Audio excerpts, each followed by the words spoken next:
Hello everybody and welcome! Hi. Welcome to another Battleground Games Live. Welcome to the Loft at Battleground Games and Hobbies in Abington, Massachusetts, your friendly local game store with all sorts of board games, card games, miniature war games, and role-playing games. Battleground Games and Hobbies has 3 locations, one up in Saugus on Route 1, one down in Norton by the Xfinity Center, and one location here in Abington that has a lovely loft from which we can stream, and that's what we do. Every Friday we get together and we play different board games on stream. Today it's just me and Amanda, and it's actually a very special day for us. It's our anniversary. It is our anniversary. It is our wedding anniversary, and we are such nerds that we're going to spend our wedding anniversary. These two? Yeah. Yeah. We're going to spend our wedding anniversary playing a board game, because that's the kind of thing we do. Yep. No. Not in my light. Oh well. I don't know. I feel that this is a perfectly healthy way to spend an anniversary evening. Yeah. It's our 16th anniversary. 16th. Man. we've Since been our married wedding. for 16 years. We've known each other for a lot longer. Yeah. So Andy, the card we're avoiding is card 226. Okay. So we're playing Fallout, the board game, tonight, Yes. which we've played before. We've played it a couple of times on stream. We are going to be playing the New California co-op rules. So the New California expansion is an expansion that introduces official co-op rules for the game, an official co-op scenario. Andy and I have managed to play it, and my friend Sarah and I have played co-op just by sort of adjusting. Yeah, just the not rules. playing. So We just end up playing Fallout towards the the same board goal. game has a competitive mode where you're sort of battling to see who can reach, notoriety in the wasteland first by getting these little notoriety counters. Thumbs up. In the official game, you can play it that way, Yeah. but we always just sort of did trying to win before the game ends. Right. The way we sort of play it is if we each work together, we pick a faction to throw our weight behind so that we're not, hey, Lobster of Revenge. Hello! We pick a faction to throw our weight behind, and one of us goes around and does little piddly stuff, and the other one works on main plot stuff to try and advance the faction that we want to advance. So one of us sort of clears the board, and the other one does, like, plotty mission stuff, does quests. And that has worked out fairly well. It's still a challenge. It's still tough to do. It is by no means an easy give. You're with Molly. Oh, really? Hi, Hey, Molly. sis. Or if Molly's not watching, say hello to her for us. But yeah, we've played this before. We played this a few times before. And we have managed to play it co-op, and then New California came out, and it had official co-op rules, which is really cool. So New California added a handful of things. It added a number of cards to go in the settlement deck and the ruin deck, which are encounters that you have throughout the game. It added a bunch of plot, mission, choose your own adventure cards that go in the main deck. She says hi. Hey. And it also added more characters. So we're playing with the New California characters tonight. I have picked the lone gunslinger character who gets a spiffy laser pistol to carry, which is really cool. And Andy is playing the Enclave Deserter. Yep. Who comes with power armor. Set of power armor. Yep, I've got Pretty the, neat. what is Today it, the TO1? is indeed our anniversary, and thank Yeah. you for the bet. 16 years ago. 16 years. Did not hear that bit go off. That's Neither interesting. did I, but I did see it. So yeah, we're playing the official co-op rules. And the official co-op rules, there's a single co-op scenario, and it is New California, specifically. And it has cooperative play, quick reference. So normally, the way the game works is you have two factions in the wasteland, and you get to pick as a player which faction your character is trying to support, which plays very much like the video games, where you sort of go, I'm going to pick the Brotherhood, and I'm going to work with the Brotherhood and do the things that they want to do. But the co-op rules don't quite do that. The co-op rules are, it's you or the Enclave. 160 bits. Wow. For 16 years. That's awesome. Thank you. I'm definitely not hearing that, so I'm going to see if I can tweak that while you talk about the bit noise co-op. is not making a noise. So the idea is that it's you or the Enclave, that you as a team are the faction that are trying to keep the Enclave at bay. And the Enclave are, they're not awesome. They're kind of nasty.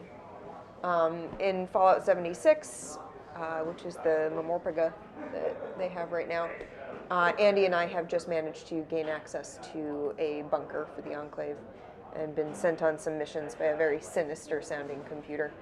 So the Enclave have been around for a bunch of games now, and as a faction, they are Novocaine, good evening. It is quite sinister. late for you. Yeah, it is definitely there. We go. And a subscription. Pie. It's Pie sharing her subscription. 11 Thank you, months. Jules. That's almost a year, Jules. So yeah, New California does sort of, it says, instead of us gaining agenda cards, which we keep hidden from each other, it's been a damn long week. I am sorry to hear that. Hopefully that means that the week is over. I know a bunch of people that have had really long weeks. Andy and I have been on vacation all week. Which is not to say it hasn't been a longish week. It's been a longish We've week. gotten a lot accomplished. We have done a lot. We went to Six Flags. It was great and hellaciously hot. Yeah. Yeah, you have noticed for almost a year. It's been almost a year since we did the RPG stream. Six Flags is a theme park.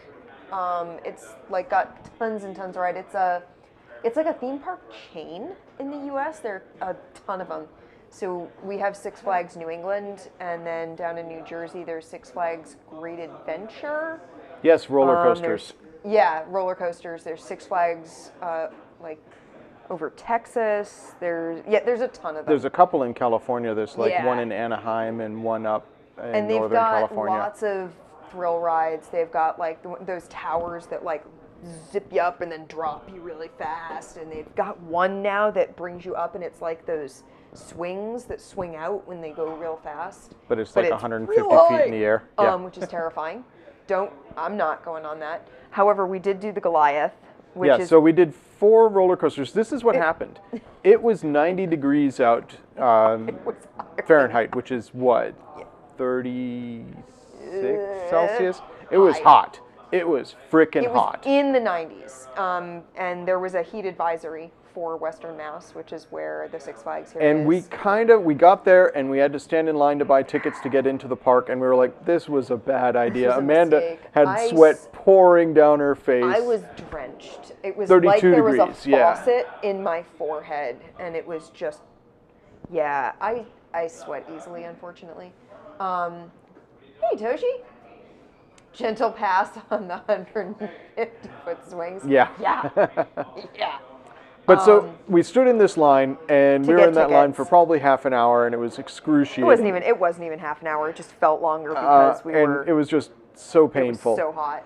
And then we got into the park and went to the first ride. We had a whole plan. We were like, we'll do this ride, then this ride, then this ride, then this ride. We had mapped it out so that we would be hitting things in the right order to get in line and then get off the ride and hit the next ride. Because we've been to Six Flags a bunch of times. We know what this one is like. So we got to the first ride, and... Which was Flashback. you know how the lines are sort of hidden behind shrubs and behind walls? And then they sort of, go zigzag around. Because you don't want people knowing when they get in line how long the line how bad is. it is. Yeah. So we get there and they have no line. Yeah, we walk right up. And we got to the actual enclosure for the building, and we were maybe like 2 switchbacks from the front of the line. No, that was the Goliath. Oh, that was the Goliath. Flashback was even faster. Goliath was the longest line we waited. As we entered the park, we were like, should we get the Flash Pass, which lets us register at the... It lets you basically make a reservation for a ride time, which it'll be like, okay, your ride time is in half an hour. That gives you time to go do something else. Hey, Sphere Song. Hey, wow, long time no see. This is really great for our anniversary. Yeah, good anniversary stream. We were like, maybe we'll get the Flash Pass. Let's go do the Flashback. The Flashback has been around. Yeah, virtual queues. No, that's a premium upcharge. They wanna charge you for the convenience. It is our 16th anniversary since we got married. Yeah. So. Yeah, been together for a while. So yeah, we were like, maybe we almost, walk on to the first ride. Yeah, we get there, and I think we got there, and they were letting a group on. I think they were just starting the ride. We had one group ahead of us, and then it was us. Thank you. And so we were like, wow, there was no line for that. But then Flashback has been around for a while. It's it's a ride that sort of pulls you back on a slope that's about this much of an incline. So it pulls you up and then lets you go, and you flip around and stuff and end up It's got like up. one It's bank, got one two loop, tracks. and then you're up again. So it and starts then you do it here, backwards. lets you down, and then it does it backwards, and then pulls you back up, and then lets you back into the station. And we were like, it's a fast ride. It's been around a while. They have a couple of new rides. They have Cyborg, which is like an indoor 3D Yeah, we didn't do that one. We didn't I want to try that. They've got the Joker, which is one it looks that's horrifying. Like, does that mean Vegas was 11 years ago? Probably.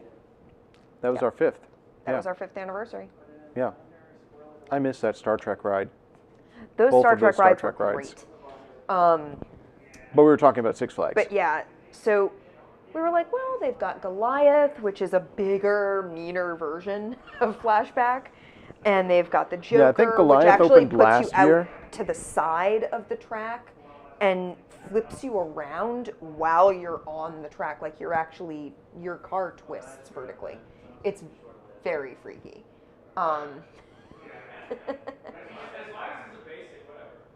Yeah, the little red bit icon does have a certain pucker to it, doesn't it? But yeah, so we were like, well, the Flashback has been around. Let's do the Goliath next. So the Goliath is one of their relatively newer rides. It's very similar to the Flashback in theme, except that it goes vertical to start. Yeah, so you start out, you're on the car, and then it goes up, and you you're are facing hanging, downwards. facing straight at the ground, and the only thing keeping you from dropping on Is the your ground and shoulder dying harness. is the shoulder harness.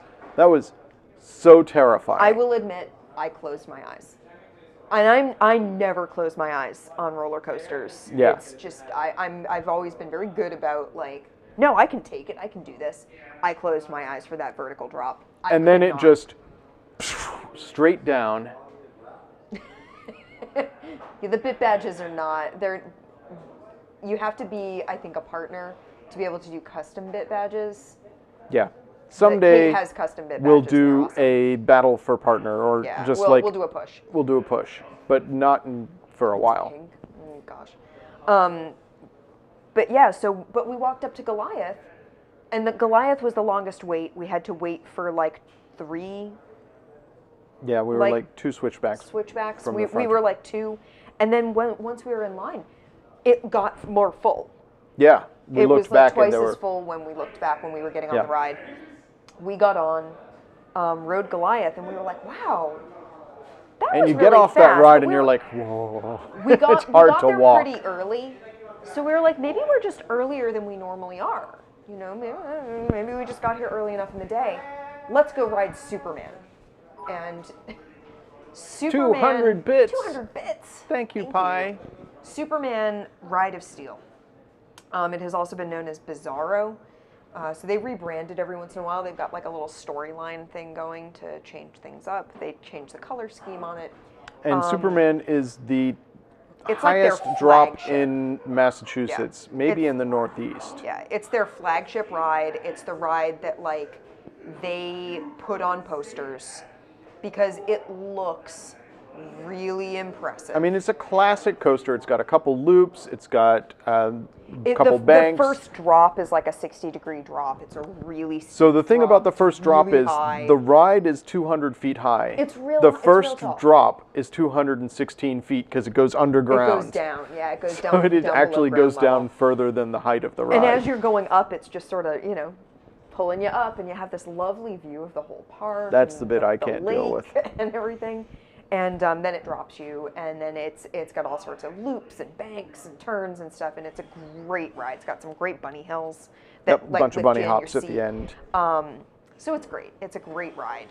And we have waited for an hour and a half in that line. Yeah, in easily, the past. easily. Just- We've had yeah. horrendous waits on that ride.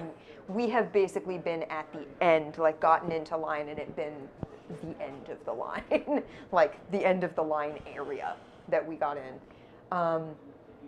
Ride of Steel is the roller coaster that your friend and you dragged your buddy on as his first roller coaster.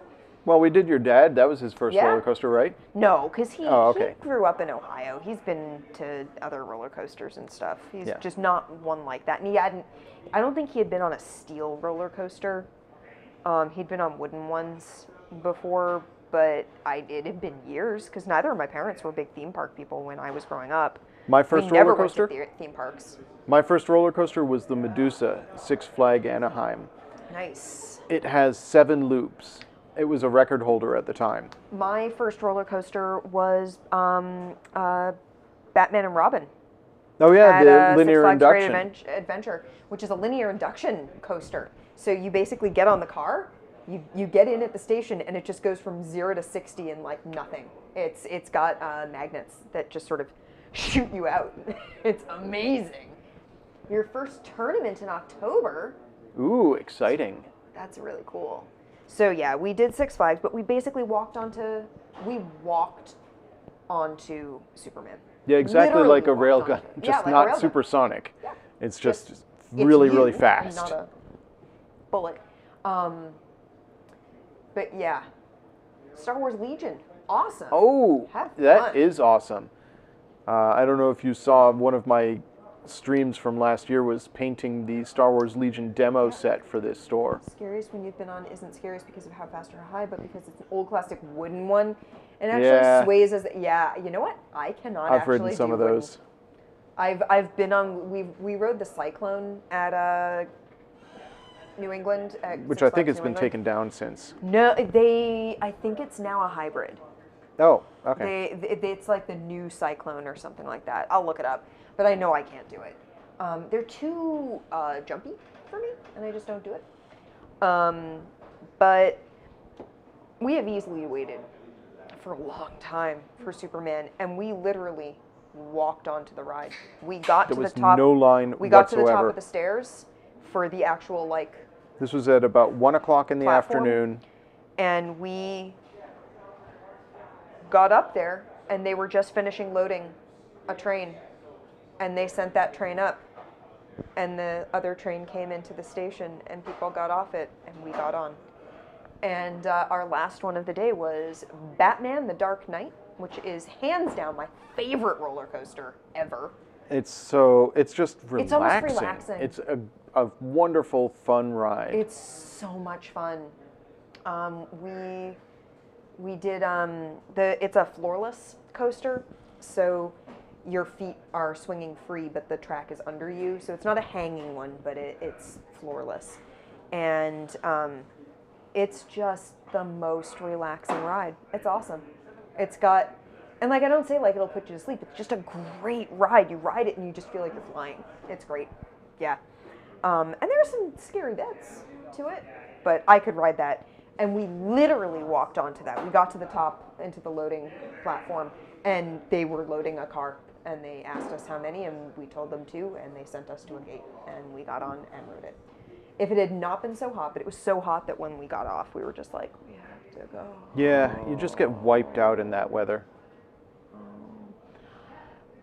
Novocaine, that I have read about. So I do have a thing about roller coasters. I have read a whole bunch about like the Alton Towers rides. The one that freaks me out is the Smiler, because I know it's had some accidents. It's had some nasty stuff happen. And I think that's at Alton Towers. But air sounds awesome. Shoulder straps, no floor, and angled at 90 degrees so you feel like you're flying. That sounds amazing. Yeah, the Smiler accidents are, yeah, they're nasty. That would make me nervous. So the new ride at Six Flags, which we didn't ride, was the Riddler. Or no, the Joker. No. The Riddler is the rebranding of the Mind Eraser. Yeah. There was an incident at Six Flags New England with Superman, where a guy got out of the lap bar. Yeah, and stood up. He stood up. Oh. Yeah. And there was another one where a woman girl lost a foot. That was on the drop, on the screamer. On the drop. Yeah. Yeah. They don't know exactly how that happened, but yeah, it just sheared it right off. It's one of those things that I read about that are horrible. So that was the beginning of our vacation. That was the beginning of our vacation. Was just riding a bunch of roller coasters with no lines whatsoever. It was glorious. I think it was just so hot that everyone was at the water park portion of the park, because they have Hurricane Harbor, which is their water park, and your admission to the park gets you admission to Hurricane Harbor as well. I've used the black paint for some. You did some tests bits, and I think I have them with me. Maybe I don't. Can you show them off on Zoom cam? I might not have them with me. I might have taken them out of my bag. Yeah, we got some like spare sprues off of some of the 40K stuff and painted. I have never been to either Disney World or Disneyland, Spearsong. My parents, when I was growing up, were very averse to bringing my brother and I anywhere where we might have a complete and utter meltdown. It would just be too much for us, and that they would then have to deal with that. We didn't go to movies. We didn't go to movie theaters until, what year did Aladdin come out? Oh man, Aladdin. I saw 92. The world premiere of Aladdin at the Chinese Theater in Hollywood. Wow. My uncle Ken and Shelley took me. That's awesome. And they had like a crew come in and like do a dance at the start of it. It had like professional. It was a whole thing. But yeah, 92. I did not. Movies in the theater were not a thing in my family when I was a kid. We just didn't do it. Because my parents were like, no, you're going to get sick of it. You're going to make a fuss. You're going to be annoyed. We're just not going to do it. We're not going to put you through that, and we're not going to put us through that. So we never did Disney. And my parents were not very Disney oriented. My mother was like, if you want fairy tales, I'll get you Grimm's. You're going to read the real ones. You're going to read the ones that have really dark endings. Someday we'll go to Orlando, but we'll do Harry Potter and we'll do Star Wars. Yes. I'm going to give it a few years to let Star Wars die down enough that the lines aren't so long. Yeah. They'll still be long. They'll still be ridiculous. Unless the next Star Wars movie is an incredible dud and everybody hates Star Wars forever. And then we'll go to Star Wars. That's the thing, because kids love all things Star Wars no matter what. They're not analyzing them like Derek does. Yeah. No 7 or 8 year old that I know analyzes Star Wars like that. They just want to fight with lightsabers. They just want to fight with lightsabers. That's sure. Exactly it. But yeah, my childhood did not have a whole lot of Disney. My childhood did not have a lot of theme parks, water parks, movie theaters. Just wasn't something my parents were up for. We didn't have a ton of money either, so that also factors in. But yeah, it's one of those things. I could go on about Disney and the commodification of childhood, but that's a video essay I will do another time. But regardless, yeah, that was the first day of our vacation. And then we yesterday, had a grand time. Well, on Tuesday, we went to meet some cats. Yeah, we haven't had a cat since Leela died. Yeah. So We lost Leela back in February. She was our last cat. And she was just about 20. So she had a Yep. really good life. And we put off getting another cat for a couple of reasons. Because we didn't want any cat to come in and it be like this immediate, you're replacing our old cat. Yeah. Because no cat should have to live up to another cat. You know, they should all be allowed to be their own animals. And then we were doing packs, and then we were both busy with other things. We didn't want to sort of put an animal in a position where they were coming into the house and then going to be alone or with someone else coming in to feed them. We wanted to be able to spend some time. So we're both on vacation. So the shelter in our city has Tuesday and Thursday night adoption hours. Which are really awkward when we're working. Real awkward because I work Tuesday evenings until 9. They close at 8. And I get out of work at 6 on Thursdays. So he doesn't get home until like 6:45-ish, which is iffy time-wise. It's really tight. So we said, well, we're both off this week. Let's go on Tuesday. We went down on Tuesday. We met a whole bunch of really awesome cats. We met Cinnamon, who has long fur. It's an older cat. Has kind of a sad story. Her owner passed away, and she has some mats. And she's sensitive. She's got some skin issues. And we met her, and she was very sweet. Novocaine, that's exactly what we're going to do next time we go. Yeah. We effectively ended up doing that. We just didn't ask. Novocaine says, we went into the shelter and said, give me your most pathetic cat who's been here the longest. And that is sort of what we did. That's sort of what our attitude is. We want the cat that needs us. We want a cat that needs a quiet house with no other pets, with no children. Cat that people are going to be a little maybe more reticent to take. Yeah. Cinnamon will find a home. She's older, which means she's in the senior pet plan. But she's super affectionate. She's very affectionate. Once her skin issues clear up, and they're healing, they're on the mend. It's just she's still a little raw. She had mats. She had some mats. Yeah. And yeah, that's pretty much it. Her previous owner died, and she couldn't groom her properly, so the shelter had shaved her.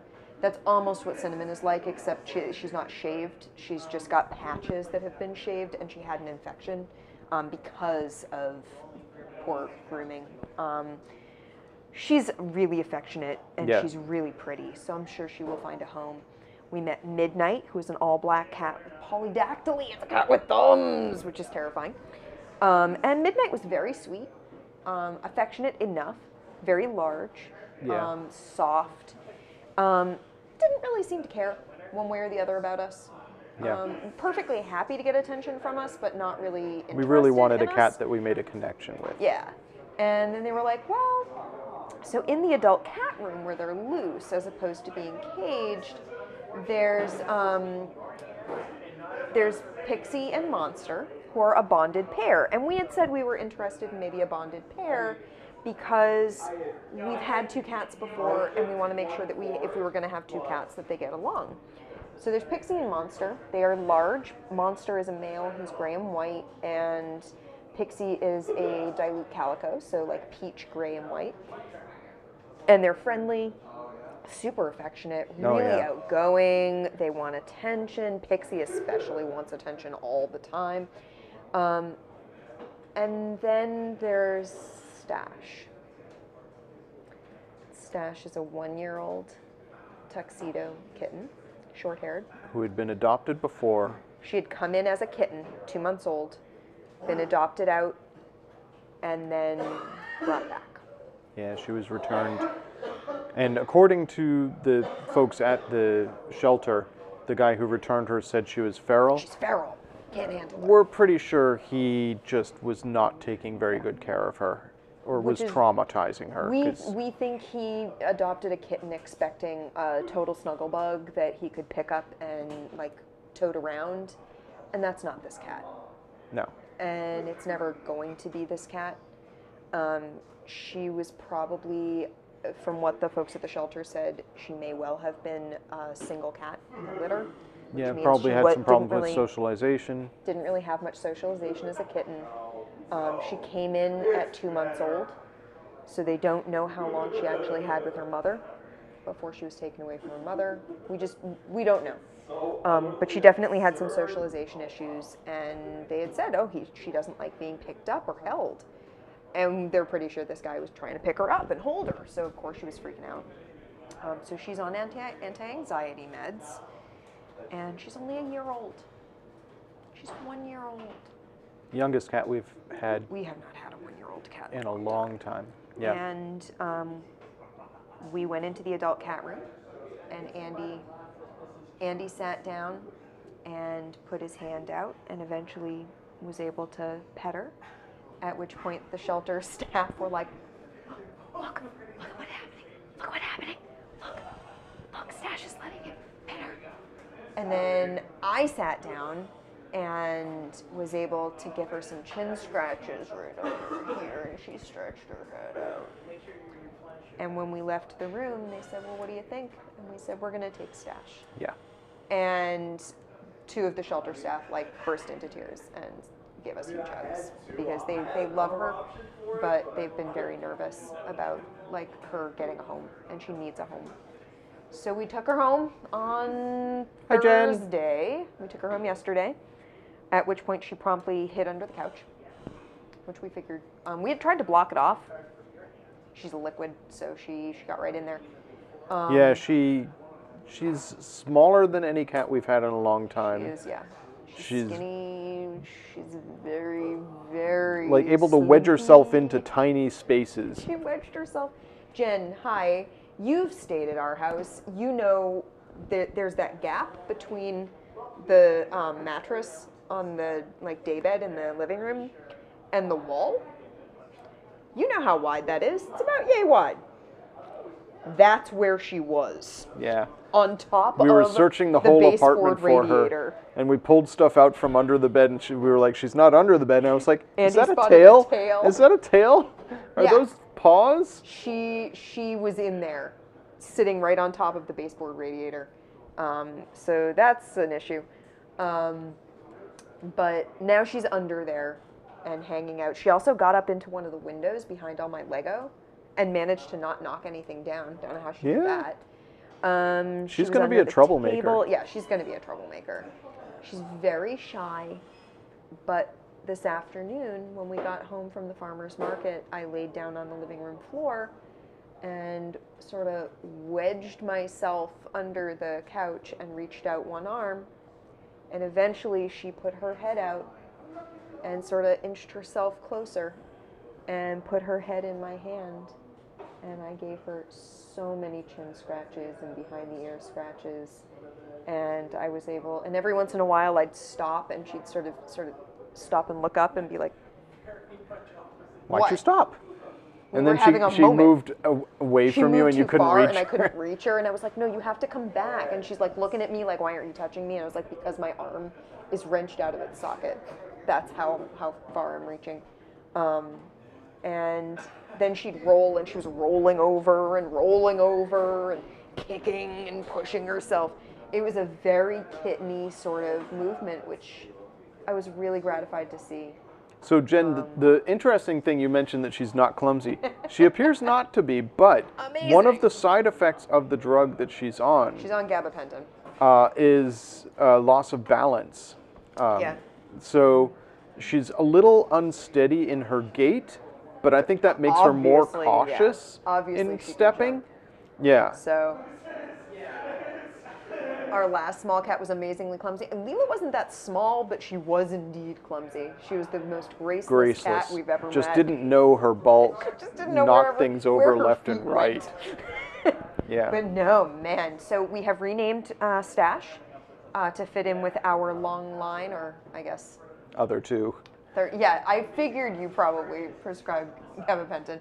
So yeah, she's on gabapentin, provided she eats the food we mix it into. She apparently is not a big eater. She doesn't have a huge appetite, so we'll figure it out. Well, gabapentin causes nausea too. Yeah, so she may be having some issues with that. But she did eat a little of her food. She definitely used the cat box last night. Yep. She was out and about. She explored the apartment. Yep. She got We know into that. the window. She got She under set the off the kitchen chimes table. Yep, on she set off the chimes. the cabinet door. We have a set of chimes on a cabinet door in between our kitchen and our bedroom. And she brushed those. We heard those.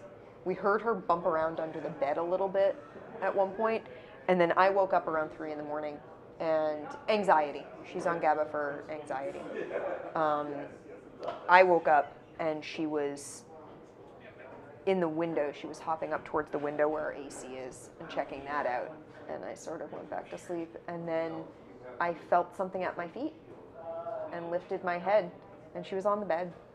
I Of think course, she didn't realize that we gone were on the as bed. soon as Yeah. she realized that I was looking at her, but she did get up on the bed, which one says she can jump up on the bed, which is good, but also says that she is willing to explore and come see us. Yeah, Which is she's really going to be a nice. troublemaker. So we've renamed her. We have renamed her to fit in with our Doctor Who companion cat names. Because we had Leela, who was actually named by our friends who gave That's it to true. us. Leela was smaller compared to like Zoot and Dragon. Yeah. Zoot and Dragon were giant. And especially towards the end, because she was almost 20 when we Adric lost was Leela. one of them. That was Addie. Yep. He was my baby. Adric was. He was one another of our tuxedo cats. cat.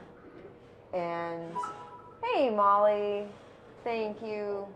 Yeah, Leela, she had a really good life. Yeah, she did, and a long life. Yeah, she long had a really life. good long life. We did have Adric. We had Leela. And now we have Clara. Yes, the because impossible she girl. is the impossible girl. So Doctor Who fans will get it. we thought that was a fitting name. We were sort of going through all the Doctor Who companions we could think of, and then thought, no, it's Clara. Clara. Yep, Yeah, she's a Clara. that's who she is. Little feisty, little sweet, very impossible. So we're gonna get her out from under the couch. Yep. She'll come out. So we're We'll looking give forward her to love. going home and spending time with our cat. But before we do that, we're play going to play a Fallout. game. So you were saying that this is a game that is, well, this expansion to Fallout Yes. allows for cooperative play. So it does. The thing about this is that it does allow for cooperative play. The way the co-op rules work in this one, that's the card we want to avoid. Okay. There's a mission in this. Our cat tax is due on September 30th, 2019. I mean, yeah. Sean Pertwee flirted with your wife? Wow. Man, those Pertwees. Looks more and more like his dad. I can believe that. The cat taxes photos. If we can get her out from the under the couch. I actually do have a couple of photos I'll send you of her under the couch, all like twisted around like a pretzel, like, you know, most cats are. Yeah, yeah. when she comes out, we'll get pictures. When I can get some good photos of her, I will. I do have a video of her from the shelter that I should send out, because it was me like scratching her head and her chin. I actually got a purr today. Yeah. Very I was mild, scratching under soft her chin, purr. and I could feel it right here. Mm. So yeah, we have a liquid cat. Just how it is. So the way the co-op rules here work is that it's us against the Enclave. We are trying to advance the star tracker. The Enclave is the shield tracker. Missions that advance the shield tracker are things we don't want to do. Missions that advance the star tracker are things we do want to do. So, And we don't start with a mission card. we do not use the start whole with a mission deck. card, which we would otherwise, but we don't now, because that's usually because we're tracking our own points. Yeah. But we're not tracking individual points for this. If the shield faction token reaches the final space of the power track, we lose. We win if the star token reaches the end of it. If we're killed, we advance the shield token one, which is rough. End of the round. Do not advance star when the final agenda card is drawn. Right. So, agendas. When a survivor gains an agenda, which you can get for doing certain missions, they must immediately discard it and resolve an effect based on the card's name. Freedom, you advance the star one space. Security, you advance, you move the shield back one space. Nice. So the agenda cards always help us in some way, It may either move us towards winning or keep us from losing. So the key to If winning it's the other, co-op... you get to do either one of those. Yeah. The key to winning the co-op is get agenda cards. And Yeah. the key to getting agenda cards is solving quests. Right. So the last time we did this, one of the agenda cards, so one of the things that New California puts in play is multiple iterations of certain cards to go into the 2 decks that we adventure through. And they all look identical, except that they have you then stage different cards out of the Choose Your Own Adventure sort of deck. And what we discovered is that the Boxcar Children one is really difficult to parse. Yeah. It's got this whole idea that you're basically helping a bunch of orphans by teaching them different ways to survive in the wasteland. And we thought it was like do all the things, but if you do some of the things, they become criminals, and if you do some of the Right. things, they become good. So And you influence how they grow up. it like had to do with like put a star out on the board, and we were like, oh man, we've got to use the stars because we're trying to advance the star tracker. But it turns out from the way I read it more carefully, and the star tracker doesn't move. It's just so that when you add a star to a thing, you're saying, I did this. Yeah. And I did it in that way, so that you then know how to resolve another card. Anyways, that was confusing. We're not going to play with that card this time around. We made the decision to remove the card that triggers that card from the deck so that we wouldn't trigger it. It won't be game breaking because it's one of those cards that has multiple iterations, and you're supposed to pick a random one. So Yep. we just So we picked picked a different random one. other one. All right, So, I'm going to go to the overhead cam. Alrighty. And there's a couple of setup pieces that I didn't do, Amanda. You'll probably need to grab the book. We've both need? demoed this at PAX, so we'll played know this a most lot. of the rules. We need, But I think there's a couple of things we... we need caps. Yep, so how many caps do we start with? I want to say we start with either 3 or 5. Let me see. So for anybody who has not watched us play the Fallout board game before, This actually does have a solo. it has a whole bunch of mechanics that will be familiar from the Fallout video games. This is your basically player tracker, and it's got special stats, which you'll remember from the video games. It's got equipment and... 3 caps. Okay, so we each start with 3 caps. Here you go. Thank you. I've got my 3 caps. Neither of us starts vilified or mutated or anything, right? No. So we're so fine. there are Special certain statuses that you stats can in your get. board that you can get. You can be vilified, or you can be a hero. You can be well rested. You can gain the well rested perk, which Or you gives can you be a bonus. addicted.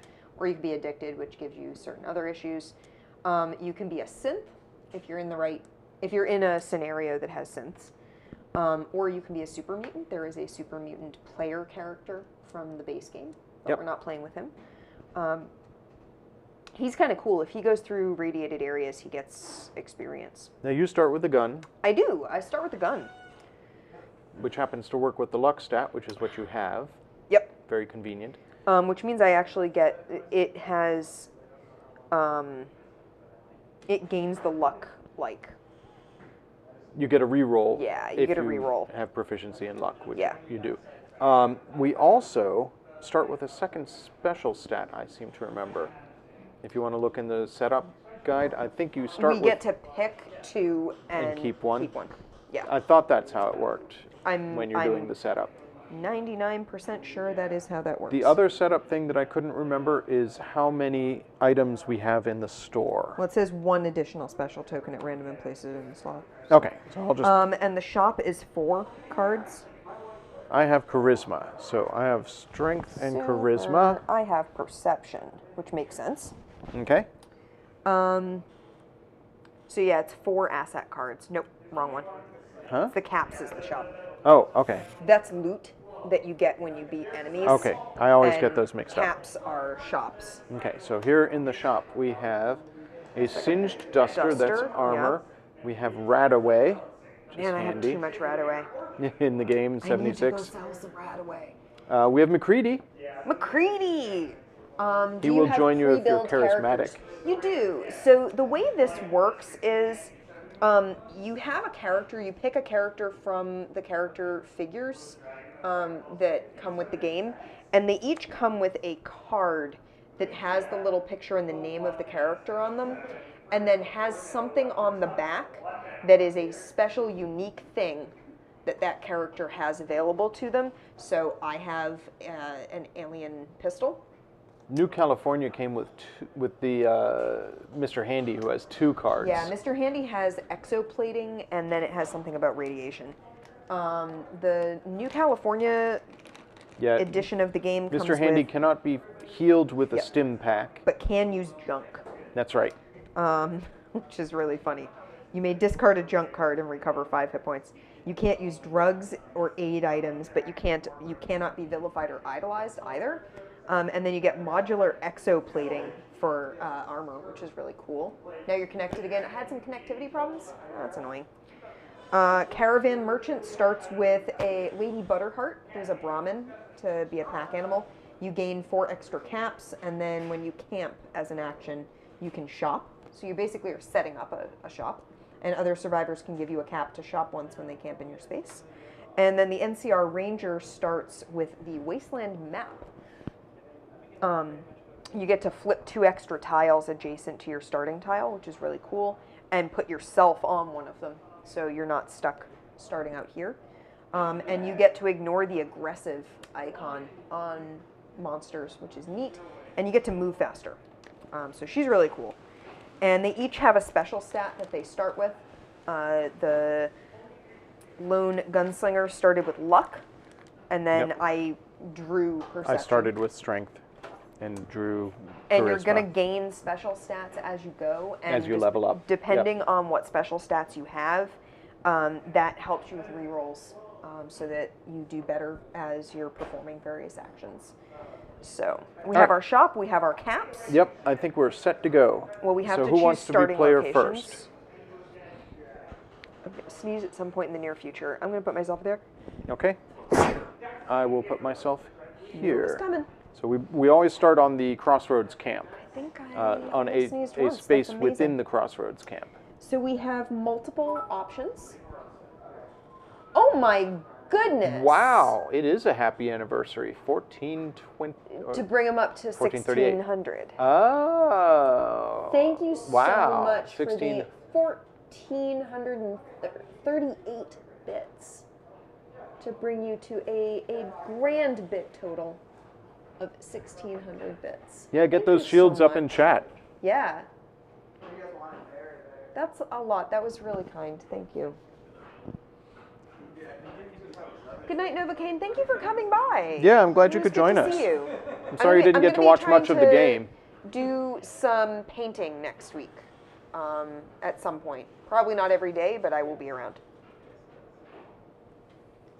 Oh, I love those rainbow wings. They're so I know. good. My favorite part. I'm so glad they're permanent. We got to keep them. So our possible actions are explore, which means we reveal a face down adjacent tile. Move, which means we get 2 movements. Yes, we did. Got Molly's we chat. saw Molly's chat. That was very Thank sweet. you very much, Molly. Quest, complete and available quest, which are these cards. So we only have the one right now. Encounter, draw and resolve an encounter card according to your position on the map. So we have 2 possible encounter types. Yep. Settlements and ruins. Yep. And those we'll see on these tiles. So like, for example, I have some of the other tiles. The tiles have different symbols on them. You can't see them super clearly from here, but like this one has a monster on it. That's going to tell us what type of monster comes out. This has a little ruin. We are on map tiles. The map tiles are actually divided into irregular spaces on the tiles. So some tiles will be all one space, and other tiles will have multiple spaces on the tile that end up being adjacent to different other parts, and they're randomized. So all of these are random, and these ones that are face up are determined by the back of the mission, by the back of the scenario. It tells you how to set the board up. And what cards to put out and everything.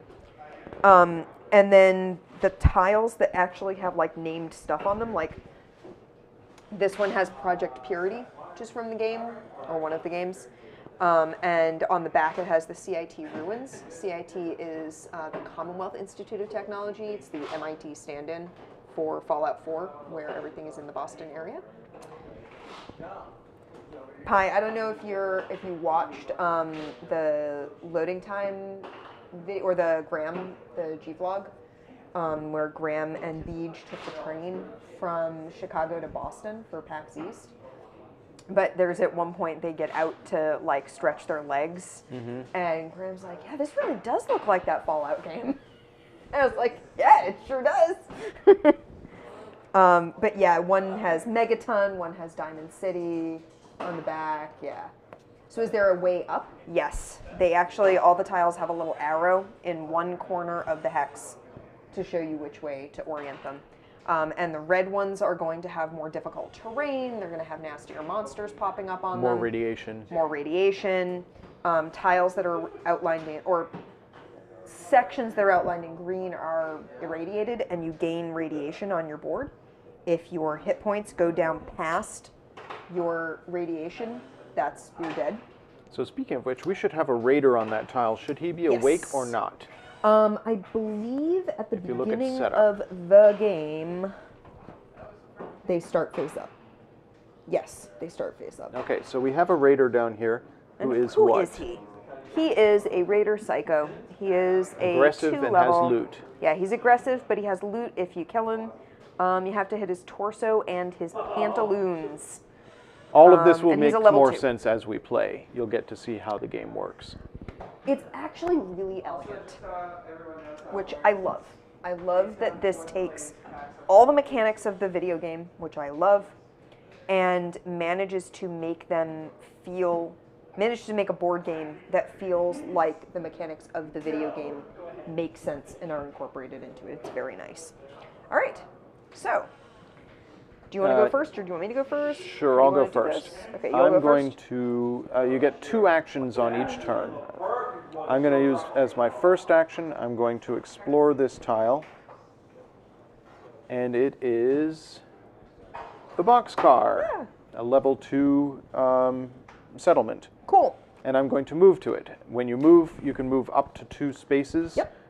Red areas are difficult terrain, so you can only move 1 space through them, but I can go bip, bip, and I'm in the boxcar. And that's the end of my turn. Amanda, your turn. The computer is sitting oddly. It's like it's... Is there a lump in the mat? No. That's a little worrisome to me. That says that my computer is bulging. Well, we need to get you a new computer anyways. Yeah, I don't love that. No. I need to back it up. Yes, you do need to do that. All right, so it's your turn. All right, I am going to uncover this. All right, explore. Exploring. We have Ends Meet, and which is a dude. a level 1 settlement, so and again, a dude. When you flip a tile, do they enter the board? When you flip a active tile, or inactive? I believe they start inactive. But let me double check. I know if you kill them and they respawn, they start inactive, but I can't remember when you flip a tile. Let's see. It would be under the explore action if you want to pass me the rules reference. I mean, I'm looking at the explore action right now. Oh, okay. Face up. Aha, okay. So, who is this dude? That is a regulator. He's a level 2, also chest or pantaloons. He's not aggressive, but he is ranged. Right. And has loot. Okay. That is the end of our turn. So now, it's the enemy's turn. Yeah. And what happens when the enemies have a turn is you turn over one of the victory point cards, and on the very bottom of it, I'm certain you guys won't be able to see this on stream, but on the very bottom of it, it indicates what monsters are going to activate as a result of it flipping. And bad luck for us. Oh no, is it dudes? It's dudes. So this guy is going to move to here, And this guy is going to move towards you, Amanda. Oh no. So he's in the settlement there. And if he activates again, he'll shoot you because he's adjacent to you now. Sorry, I'm just looking at my computer. I'm nervous. Yeah, well, it just accelerates what we already knew. We have to get you a new computer. Yeah, that's unpleasant. An expense I did not want. All right, Amanda. All right. It is... Oh, no, it's my turn now. Yeah. Because we'd started with me. So I'm going to encounter the boxcar. So here's an encounter card. Okay. Tell me what... Oh, wait, before I do that, what is our mission? Oh. Mission number 184. Welcome to New California. So we have two ways of doing this mission. Arroyo, a small village in New California, is suffering. Drought has brought the villagers to the edge of desperation, and in their hour of need, they have turned to anyone who will listen. Okay. So that'd be us.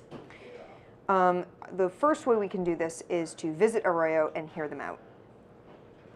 Go there and encounter. Yeah. Or we can go there and do a charisma check of 3 to do that, to hear them out. Amanda? Uh-huh. I think in tradition of the way that this stream works, I skipped your turn. Did you skip my turn? Because you flipped a thing. That was And one I didn't do action. You anything didn't else. do anything else. Or we can explore the Arroyo hunting grounds, go to Arroyo, and draw and fight a critter. Okay. So anyways, to start that Yeah. adventure, one of us has to go to Arroyo. Yeah. So before we get to my encounter, Yeah. what would you have done in the second half of your turn? Well, knowing that we have to go up to Arroyo, I probably would have gone 1, 2. Okay. Problem solved. Now it's my Done. turn. Yeah. All right. So you are not idolized, so this is not forced. Okay. You pass several people in the settlement when you hear an angry voice. You stupid mutt. You look over in time to see a woman kicking her dog. No! All right. Yeah, you're not idolized, so Nope. that's not an option, I guess. Make this asshole stop. You can do a strength or charisma check of 4, or let it go and go shopping. This is the perfect thing for me because I have strength and charisma. And charisma. So here's how checks work in this game. We have these 3 special dice, and I'm going to roll those 3 dice, and I need to get 4 pips. I don't know if you can see, I have 1 pip showing right now. So I'll roll them, see how many pips I get, and then if I have strength or charisma, I can re-roll for each of the stats that match the stats in the check. So I'm need going a to try 4. that. I need Do a it. 4. All right, I have, oh wow, 2 pips on that die, 1 on that, 1 on that. I You get did it. without even using my re-rolls. Cool. So you succeeded. You intimidate the woman, and the dog runs into the crowd as she shrinks away from you. You become idolized. Yay me! And now we have to add card 13 and trash this one. Okay. So this is in the... There's 13? So add means we add this card somewhere to the top of the settlement deck. So you take the number of cards equal to the number of players, which is 2. Yep. You shuffle those with the card that you're adding, and then you just leave them on top. So somewhere in the top 3 cards of the settlement deck, that's a ruin. Why is that there? The idea behind shuffling them into the top of the deck being that you will encounter that sooner rather than later. Yeah. All right. So as the second half of my action, I am going to rest, which makes me well rested. I believe so. Yes. When you rest, you regain hit points. You become well rested. I just want to have the well rested perk. Yeah. Because you can use it, I believe, for reroll. You can think so. discard it for a reroll. Jeff. It's handy to have. Yeah. All right. I'm going to go to Arroyo. Okay, so move 1, Move me. and then encounter in Arroyo. You're going to finish the quest? Yeah, I'm going to go hunt a bug, I think. 'Cause Okay. I don't have charisma. Sure. I mean, it's only a 3, but I don't have charisma. So. Sure, so draw and fight a bug. So Just checking something. Well rested. If well rested, he or she can choose to lose that trait while fighting or performing a test to generate 1 reroll. Yeah, so it's handy. I like rerolls. Here's your bug, Amanda. What are you fighting? I am fighting a level 1 rad scorpion. I have to hit arms or legs. Okay. Can I have the dice, please? And you get a 1 reroll because you have your I have lucky my blaster. lucky gun. Can you also exhaust it to do something? No. Okay. That's 2. So you need arms and legs. Yeah. I got legs. Well, that's all you need. Twice. Oh, that's okay. right. You can re-roll those hits and yeah. hope that you undo those. I'm going to re-roll one of them. Yeah, it doesn't really. All right, so you take 2 damage. Yep. 1 damage for each of its levels. Yep. And then it's I kill destroyed, it. So I you get 1 experience point. 1 experience point. It goes back in the pile. critter pile. And I have now done this quest. Not that So quest. should we talk about how experience points work? So here's the thing, Sphere Song. Notice we added a card to that pile. Adding a card usually means that the thing that you just did has a consequence that you will later encounter. Right, so if we keep going to settlements, we'll probably meet dog meat at some point. Exactly. You will have another chance to meet the dog and befriend it. As a tiny spoiler, if you had been idolized already, you would have gained dog meat as a companion. So I was not idolized, but I am now. You are now. So if you're the one that encounters dog meat next, then you may well gain dog meat. So yeah, I did that. I drew and fought a critter. Yep. So what happens? Nothing. I gained 2 caps. Okay. 2 caps for you. I think you need to go do this because I'm more only charismatic. the other one stages another card. Okay. Well, so fine. You got some caps. I did. I got some caps and some experience. So experience, the way experience works in this game, you're moving this little blip here thing up, but you're only moving it, you're only counting the spaces that you have filled in on your special stats. So if I gain 1 experience, it'll go to the S. If I gain 2, it'll go S and then to the C. And then if it wraps around, you gain a level and you gain a new perk. You get to pick another special stat, add it in, and then it takes that much longer to go up in level the next time. So it's kind of a cool mechanic because the higher level you are, the more experience you need to get the next level. Yeah. So it's just naturally handled. And you get to draw 2 special tokens and then turn them over and look at them. If you pick, like let's say I uncovered a C and an L. Let's say I decide not to take the C and I pick the L. You're already lucky. L. That means I get a perk. And that's something that you Where's can the then, perk deck? it's over here. So the luck perks, there are 3 possible luck perks. One is Grim Reaper Sprint. You can discard it to become death itself. Until the end of your turn, perform 1 additional action after each fight in which you kill an enemy. So, yeah. Ricochet, discard when you kill an enemy to also kill another enemy within 3 spaces of that enemy. Which is nice. And Fortune Finder, discard to gain 8 caps. So, depending on which stat you're choosing a perk in, there are different ones, and some of them are ridiculously powerful. Yeah, the perk cards are handy, but and you kind of need the stats too. Yeah, but once you exhaust them, you can put them back into the deck and draw them again later. Yeah. Which is really neat. So that was your turn, right? You moved and encountered? Yes. Okay, so now enemies go. All Perks right. are single use, but you can gain them again by going up in level and picking the perk again. Amanda, shields move?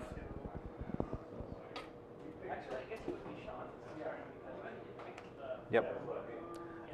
And then bugs, and then robots. There's no bugs or robots. We have no robots. All right, my move. Okay. I'm going to move, bip, bip, and then I'll move again. Bip, bip. Cool. Your turn. I'm going to try encountering an Arroyo. Okay. Okay.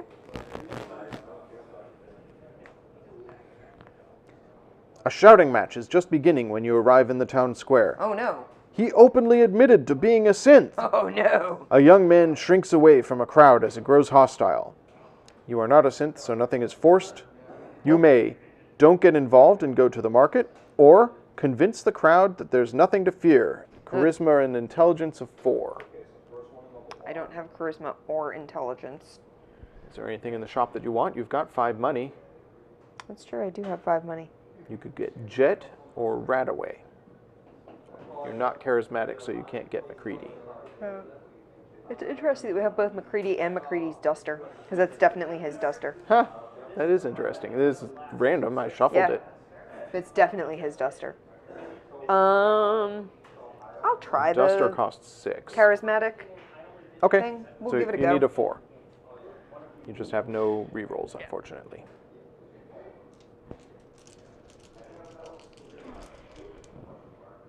Nope. Oh, That's well. a failure. Okay. Just goes back in.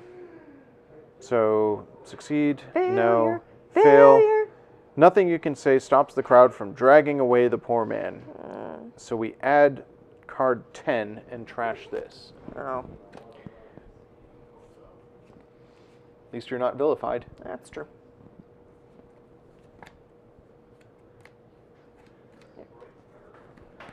So I'll add that into the deck. Are these standard dice or custom? They are custom. So what's on these dice Yeah, are... let me show it off on Zoom Cam, because these dice are really interesting and So flavorful. Fallout has what's... Fallout has a little... Mascot? Yeah, a little mascot, the Pip-Boy. And if you look in your... but if you look in your little, like, personal computer, your Pip-Boy computer, you can look at your person to see what, like, the status of your limbs are, if they're hurt, what your armor is like, and it's the little guy going. Yeah. So this is And- what's on the dice. They have So that's meant 2 to bits show of it. information. They have pips on them. This side has 2 pips Yeah, ball and boy. has arms, chest, and legs. This side has 1 pip and just chest. This side has 1 pip and head. The art is really good. This side has 1 pip and arms. This side has just legs and no pips. And this side has just chest and no pips. So when we're rolling to get 4, we're trying to hit 2 sides with 1 pip and 1 side with 2 pips. Yep.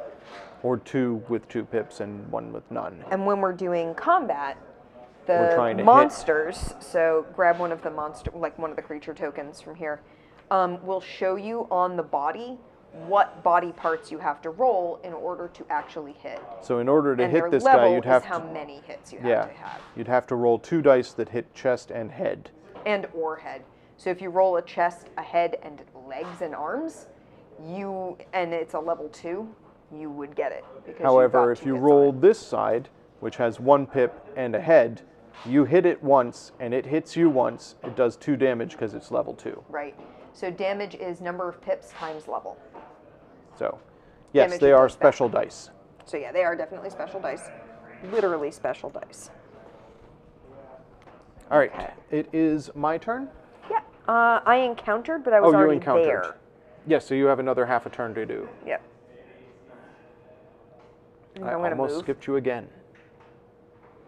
I Okay, have moved. it is the enemy's turn. Okay, this time, mutants, bugs, large creatures. So nobody moves. This game is great, Sphere Song. I love that they put the co-op rules into the expansion, but honestly, you can play the base game because the base game has a solo variant, like, baked into it.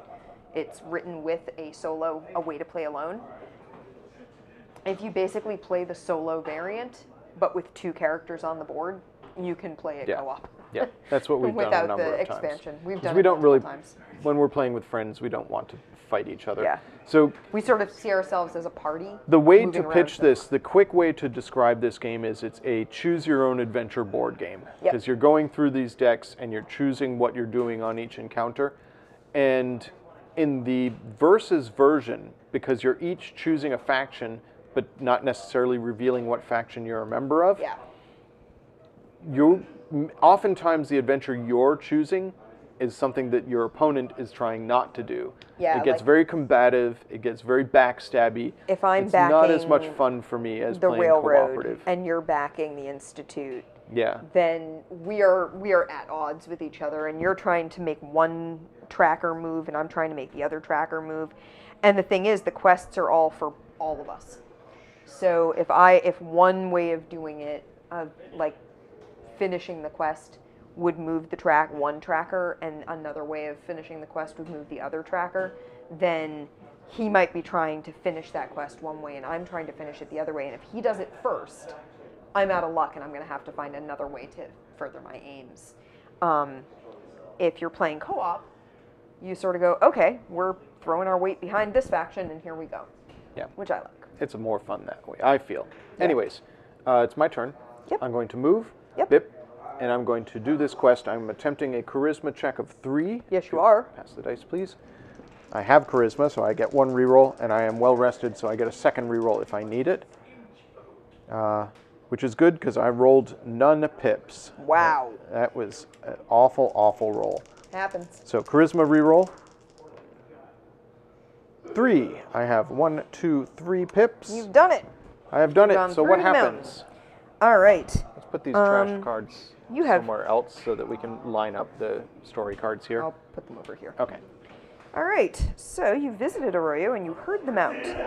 So we're going to stage 185.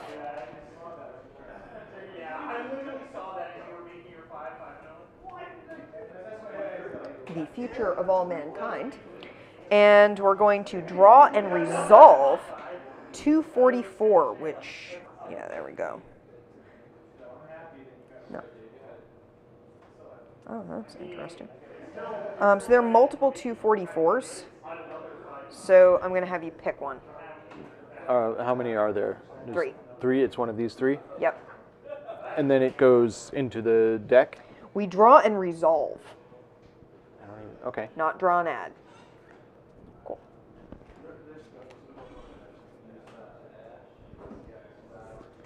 Okay, so Welcome to New California gets trashed. So that goes over here. We finished it. Our new mission is the future of all mankind.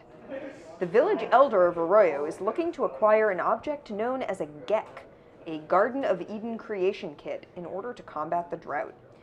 One way we can resolve this is search for information about the geck in the New California Republic. So we have to find the New California Republic down there and do a perception or charisma check of 4. Okay. That will further the star Okay. and stage a bunch of cards. Or we could buy a round of drinks at the Rawhide Saloon, where we go there, spend 3 caps, and then we gain a companion from the shop, ignoring its requirement. You've made a friend. And that doesn't trash anything, so... Correct. Okay. Yeah. Easy way to get a companion. Yep. So that's our new main goal. So I'm going to put that there. And then the card that we are doing right now is, you feel as though you need a new perspective on life and look to the people of the wasteland to provide it for you. Perhaps by involving yourself in their problems, yours will feel less insurmountable. Okay. You can work for others to better yourself, or offer your services to those who can pay. I'll work for others. Okay. You prepare yourself for the challenges that have risen before you. You gain 1 experience. Ooh, okay.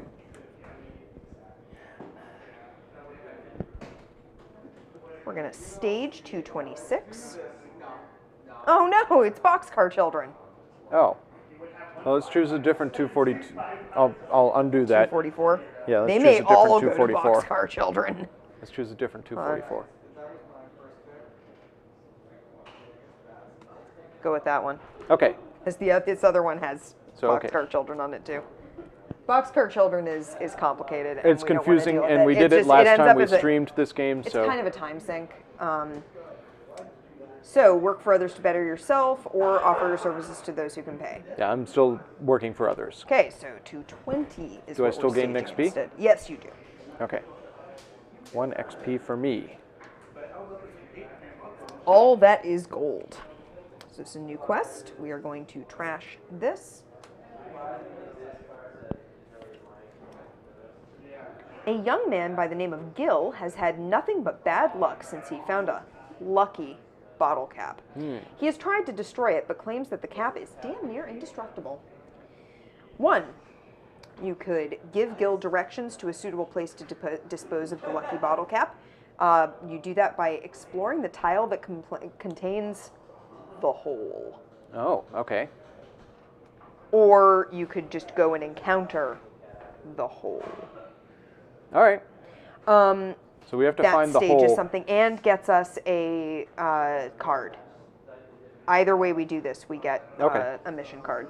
Awesome. Or convince Gil to meet you in the wastes and try to destroy the lucky bottle cap. It's just a bottle cap after all. It can't possibly be indestructible.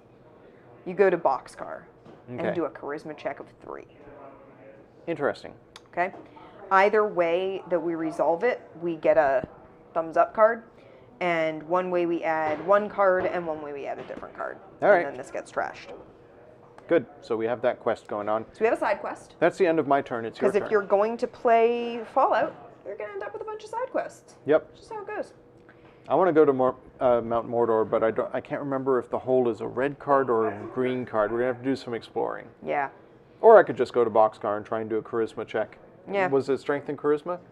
Just charisma. Just charisma. Charisma of 3. Okay. So that's doable. Yeah. That is manageable. All right. So, is it my turn? It is your turn. Hooray. Lucky that we already uncovered Boxcar before doing that card. I'm going to go 1, 2. Okay. And then... You could explore this without going there, but it will uncover. Wait, I was here, baddie. right? Yeah. I'm going to go here, 1, explore this. Okay. Split my movement, basically. Just hope that guy doesn't activate and shoot you. Yeah. I have a critter. Okay. It's coming in. And that starts face down? I think it starts face up, and okay. then when another we just one covered comes that. in, yeah. It's another rad scorpion? It's a level 1 rad scorpion, yeah. Okay. It's aggressive, but I get to ignore aggressive. Oh. Or no, I don't. That's that not was you. the other guy. That's the sniper. It will run away and turn face down. It's cowardly. Yeah, it's Okay. cowardly. So, if I move into its space. That's if you fight it and fail to kill it. Yep. All right. Time I'm going to move. I had a half movement left. You've got a half movement left. So I'm going to go into its space, which means since it's aggressive, it's going to fight me. Yes. That's. Yep. I was here. Yep. To here. Yep. Absolutely. Dice, please. Yes. So Off fight to see time. the Doom Hole, the wonderful hole of doom. Exactly. Yes. So there is actually a hole on the 76 map. It's just in the mire, so we haven't found it yet. Oh. We should probably explore the mire. Well, I hit its legs once, and it hit me once. So you take another damage. I take a damage, it dies, and I get an experience. Yes. Hooray! And it respawns. So the way that the respawning in this game works is you shuffle up the tokens of the creature type that you just killed, pick a new token of that creature type, It goes out face down. and it goes out face down, so it won't flip over until the next time those enemies are activated. Yep. All right, that's the end of your turn. It's the end of my turn. Time to activate things. It may activate. Stars, there's none on the board. Nope. Robots, Nope. there's none on the board. Dudes. Dudes. All right, so let's move this dude. He's going to Yep. go here. And this regulator is going to come in. No, he's going to shoot you. Oh, that's right, because he's distance. So basically, this is a fight, but he gets I an also automatic have- hit. Well, if I you also both have, have range? Yeah, I if you think both that have negates. ranged, I think that, yeah. Yeah.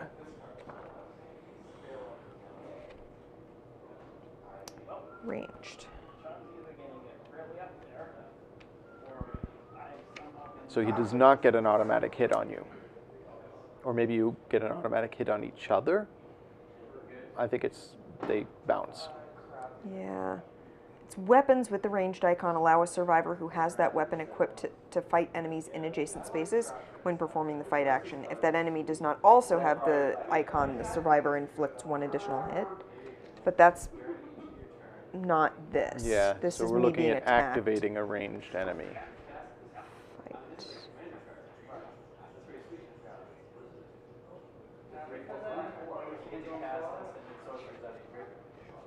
Enemy. When this enemy activates, if there is a survivor in an adjacent space, this enemy fights that survivor instead of moving. If a survivor in an adjacent space does not have a ranged weapon, the enemy inflicts 1 additional hit. Okay. So there's your answer. this is a normal fight as opposed to a fight where they have He's an a level 2 chest and legs. Well, I hit them, but I take 4 damage in doing so. Do you want to re-roll any of your dice using your... My luck? Luck. There's a chance that you could roll the 2 side, the 2 pip. So maybe just take the 4? I'm going to re-roll this one and see what happens. Okay. Using your luck to re-roll. Same thing. So I'll take the 4. And it dies. And I get loot! You get loot and 2 XP. And he goes into that pile, and then we have to put another one here. 2 XP. I have gone up a level. 1, 2.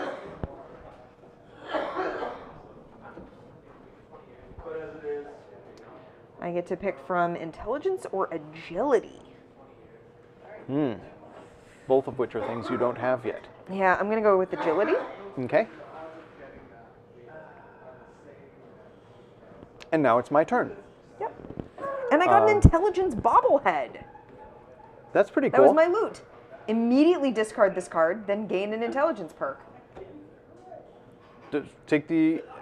Oh, yeah. Yeah, I took the right one. Yeah. You should have looked at that before you took your perk. Well, I still would have taken the agility, because then I would have gotten intelligence right away, right? Yeah. There you go. Well, that was pretty handy. You went up 2 levels in 1 kill. You're definitely going to want to rest on your turn, though. Oh, no, gain an intelligence perk. Oh, I see. I don't gain an attribute, I gain a perk, so I well, discard that's still that. pretty cool. Yeah, let me look through the intelligence perks. Make a discard pile here. Ooh. All right, my intelligence perk options are Swift Learner, discard to level up. Yeah, just level up. Keep both special tokens. If you gain a perk, you cannot choose Swift Learner. You just discard it to gain 2 more of these. Wow. Wow. Gun the perks are good. Yeah. Discard at a settlement to gain a weapon item from the shop or from any discard pile. I've already got a gun. And Nerd Rage. If an enemy would kill you during a fight, discard to get mad.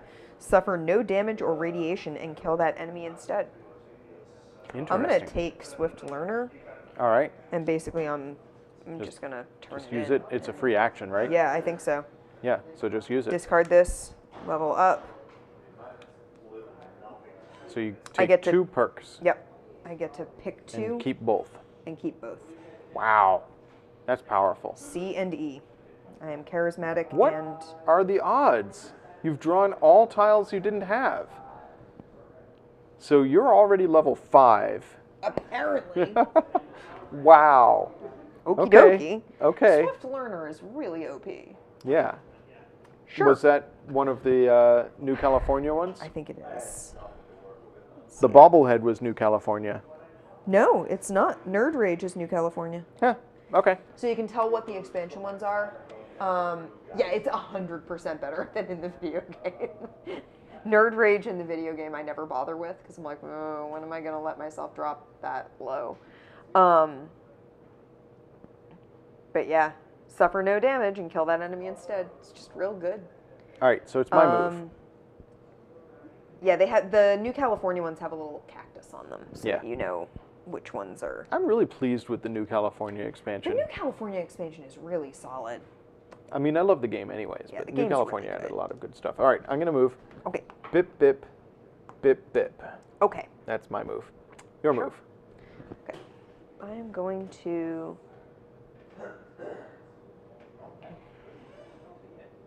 go 1. I'm going to turn this tile Okay. over. Technically, I could turn this tile over because this does come around the corner a little bit. So, but I'm going to explore this tile. Is it the pit, the hole? It's not the hole. It is a robot. It's a robot. Our first robot of the game. Robot. And it is a level 2 Protectron medic. Has a symbol I'm not familiar with. Let's look at it.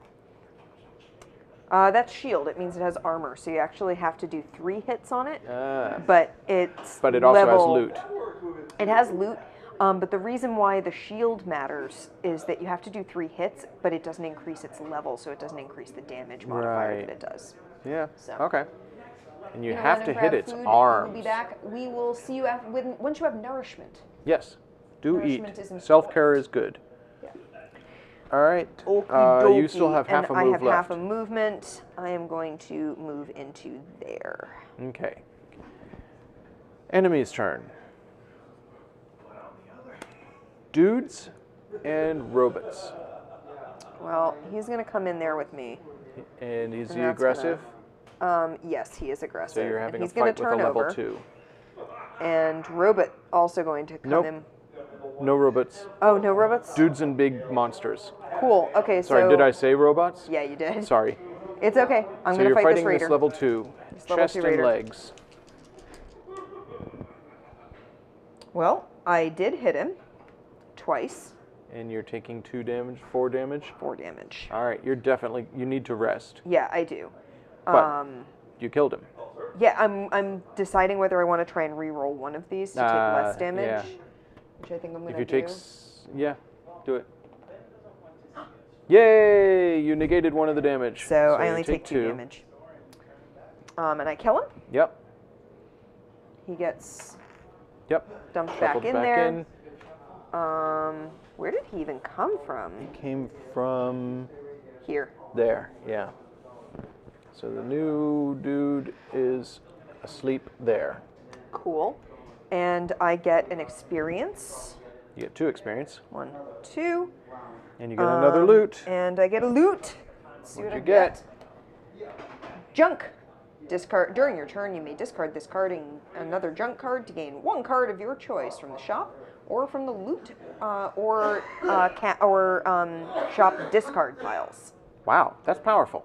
If you have 2 junk, you can trade it for the duster, which costs 6. Yep. Because you need some armor. No, you can.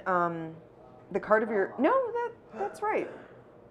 It's from the shop or from the loot or shop discard piles. Nice. So the discard piles are available to you too. Yeah. Sort of like you're going to the junkyard and digging through whatever's in there. Makes sense. So I have some junk. Handy. You just need 1 more, and you could get yourself some armor. Yeah, I could. Or I could sell it for 2 caps. Yeah. So that was the enemy's turn. Yep. Now Damage it's my modifier. turn. All I can think of is Adam Sabadan. Dang it, sidewalk slam. Yeah. What's the damage modifier of getting suplexed in boxcar? Getting pinned with a Time 1,000. forklift. Getting pinned by a forklift. All right, I'm going to go move, and I'm going to try that I'm charisma about now check. halfway into sidewalk slam. I'm a little further than halfway through. Yeah, she's your at current episodes. I'm at WrestleMania WrestleMania 2017. WrestleMania 2017. I'm in the previews and predictions for WrestleMania 2017. All right. Does that move have a name? It matters if it has a name. Yes, I get a lute. I get to play music. I'm a bard. Amanda, Yeah. Sorry. I am trying to get a 3 charisma check Yes, you are. to destroy that ring. Sorry, I was I chatting mean, with chat. bottle cap. Does the move have a name? It should. Well, I got 3. 1, 2, 3. It's the Dirty Wastelander. So what actually the name happens of a drink on a in the game. successful charisma check? Successful charisma Nope, the check. other one. Oh, this one? Yep. Boxcar. You gain an agenda card. Yay! So we don't resolve an agenda card at all. We just move ourselves down. No. You resolve it. Turn it over. What is it? For each space Freedom? star is advanced. Okay. No, it's that when you turn it over, if I it's a see. star card, the star moves forward. If it's a shield card, the shield moves back. And if it's anything other than a star or shield, you pick which one to do. Okay. So Cool. they resolve, but there's only like 2 ways they can resolve. And we add card 222 and trash this one. Okay, card They 222. bring it up on a more recent episode. There's a move Samoa Joe does that by itself is a relatively common move, but it has a name, so it does more damage. That's why it matters. We add 222? Yes. Okay. No, stage. No, yeah, add. Sorry, the other one is stage. Okay. 222 is somewhere at the top of the ruin. So yeah, I'm in like the previews and predictions for WrestleMania 2017, and they're talking about like I still have half a move left. all the things that have happened I'm gonna move leading to up here. to it. And they talk about how Your Dean turn. tries to pin someone with a forklift. Is it Cena? Yeah, during like a... During They also... like one of the lead-up Yeah. things. Amanda's and then they're into the okay, wrestling. Yeah, they try to do this, and then in the next match, and it's like a throwaway line from Graham. It's very good, very good. All right. You can tell he's a comedian. So remember, you definitely want to rest. Yeah, I think I'm gonna rest first. Okay. So when you So rest, I how many regain. XP do you regain? I think it's 4, but it could be 5.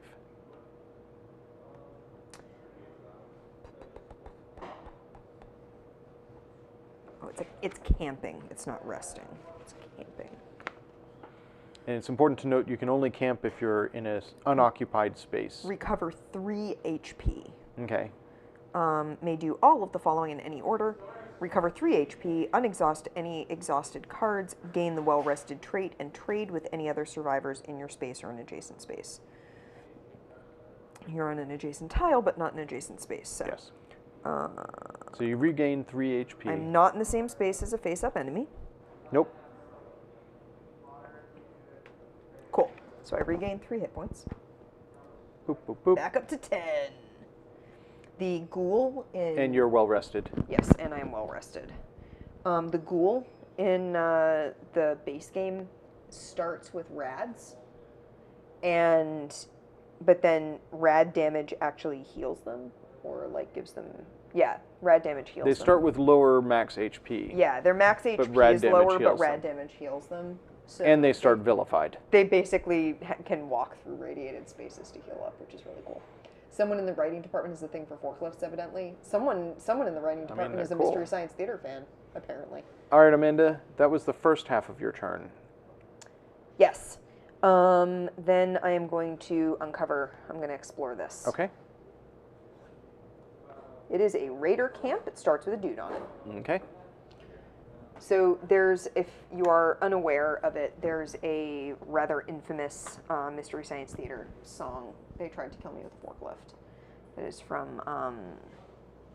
Fugitive Alien. Cannon. Yeah, Fugitive Alien, where basically someone in the movie tries to kill another character with a forklift. Monster's turn. All right. Irradiated folk, like mutants, giant monsters, and bugs. There is a bug there. Yeah, so they turn over. And what is it? It's a rad scorpion. Okay, level 1 ranged attack rad, or no, No. cowardly aggressive Cowardly rad aggressive rad scorpion. Who is this guy? He's a raider psycho. Okay. He's got loot and he's aggressive. Okay. My turn. I'm going to explore this tile. Do it. It is A at whole lot of big nothing. empty nothing tile. So I'll move through it. There's a whole lot of wasteland 1, there. 2. Yep. Your turn. All right. I'm going to move here and explore here. Ooh, you uncovered a vault. I did. Vault 84. Which we can't really do anything in unless we have Yeah, the you have right to find quest. the key to it. Yeah. But you also uncovered a bug. Yes, I did. Well, a critter. Yeah, a critter. Because there are mole rats in that deck. It's a radroach. It's a rad roach. It is indeed a bug. Does radiation damage, and it's a not level aggressive. 1. So I can move into that space, and unless it activates, it won't Yeah. attack me. All right, monsters. It's time. Just dudes. Just dudes. Right, he's going to come towards me. Yep. 1, 2, 3, 4. 1, Yeah. 2, 3. So I'll move towards yeah, you. moves towards me. And that guy wakes up down there? Which way they move is dependent on who's closest to them. Yeah. So this is a regulator, level 2 with loot and gun. Okay, my turn. Yep. Explore this tile. Okay, just a little critter. Critter. It's a little critter. And it is That's a awesome. fire ant Of course it is. It is It's a crispy critter. ranged level 2. You keep imagining these rats and cockroaches as having backwards hats and skateboards. Yeah. Rad roaches. Radical. Rad. All right, I'm going to move into the space with that. Dude. And then it's your turn. Okay. I'm going to explore this tile here. It's a red rocket station. That's pretty cool. And a dude. And a dude. That dude is a Raider Scum. Raider Scum. He's a level 1 with a gun and a shield. Okay. And I'm going to move 1 and stay there. Okay. I'm Enemy gonna do turn. 1 movement. So you can, because they're rad, yeah. Radical. Radical, man. Dude. All right. So in Fallout 4, you can find different settlements that you can build. They're like different homesteads you can sort of claim and then start building camps in them and bring settlers there, which is very cool. And one of them is a farm, Sunshine Tidings farm. And they have a robot that they have reprogrammed. They have a Mr. Handy that they've reprogrammed as Mr. Feelgoods. Mr. Goodfeels. Yeah. It's Mr. Goodfeels. And he basically just does a circuit and goes, dude, radical. he's the most high of robots. He always disappears for some reason. He always disappears. I Very actually sad. caged him at one point because he had disappeared in all of my other games. So I built a box to catch him, and then because he has a predictable path. You know, you can abuse his pathing to catch him, which I did. Did he stick around after that? No, he disappeared from out of the box. Damn it. I stuck him in a box. He is high off his robo-butt. Yes, yeah, basically.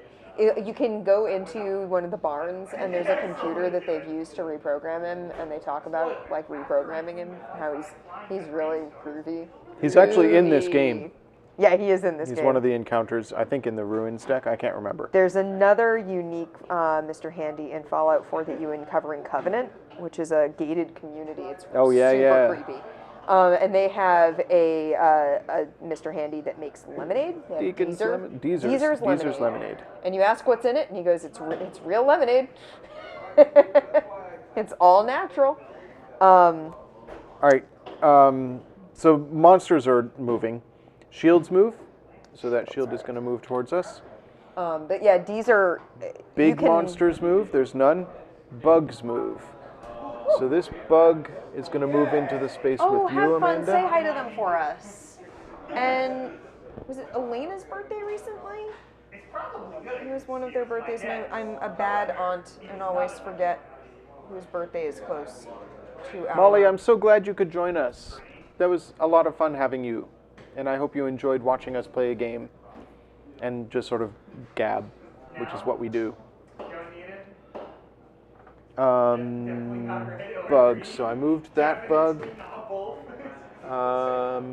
This bug moves this way. Yes, it was her birthday.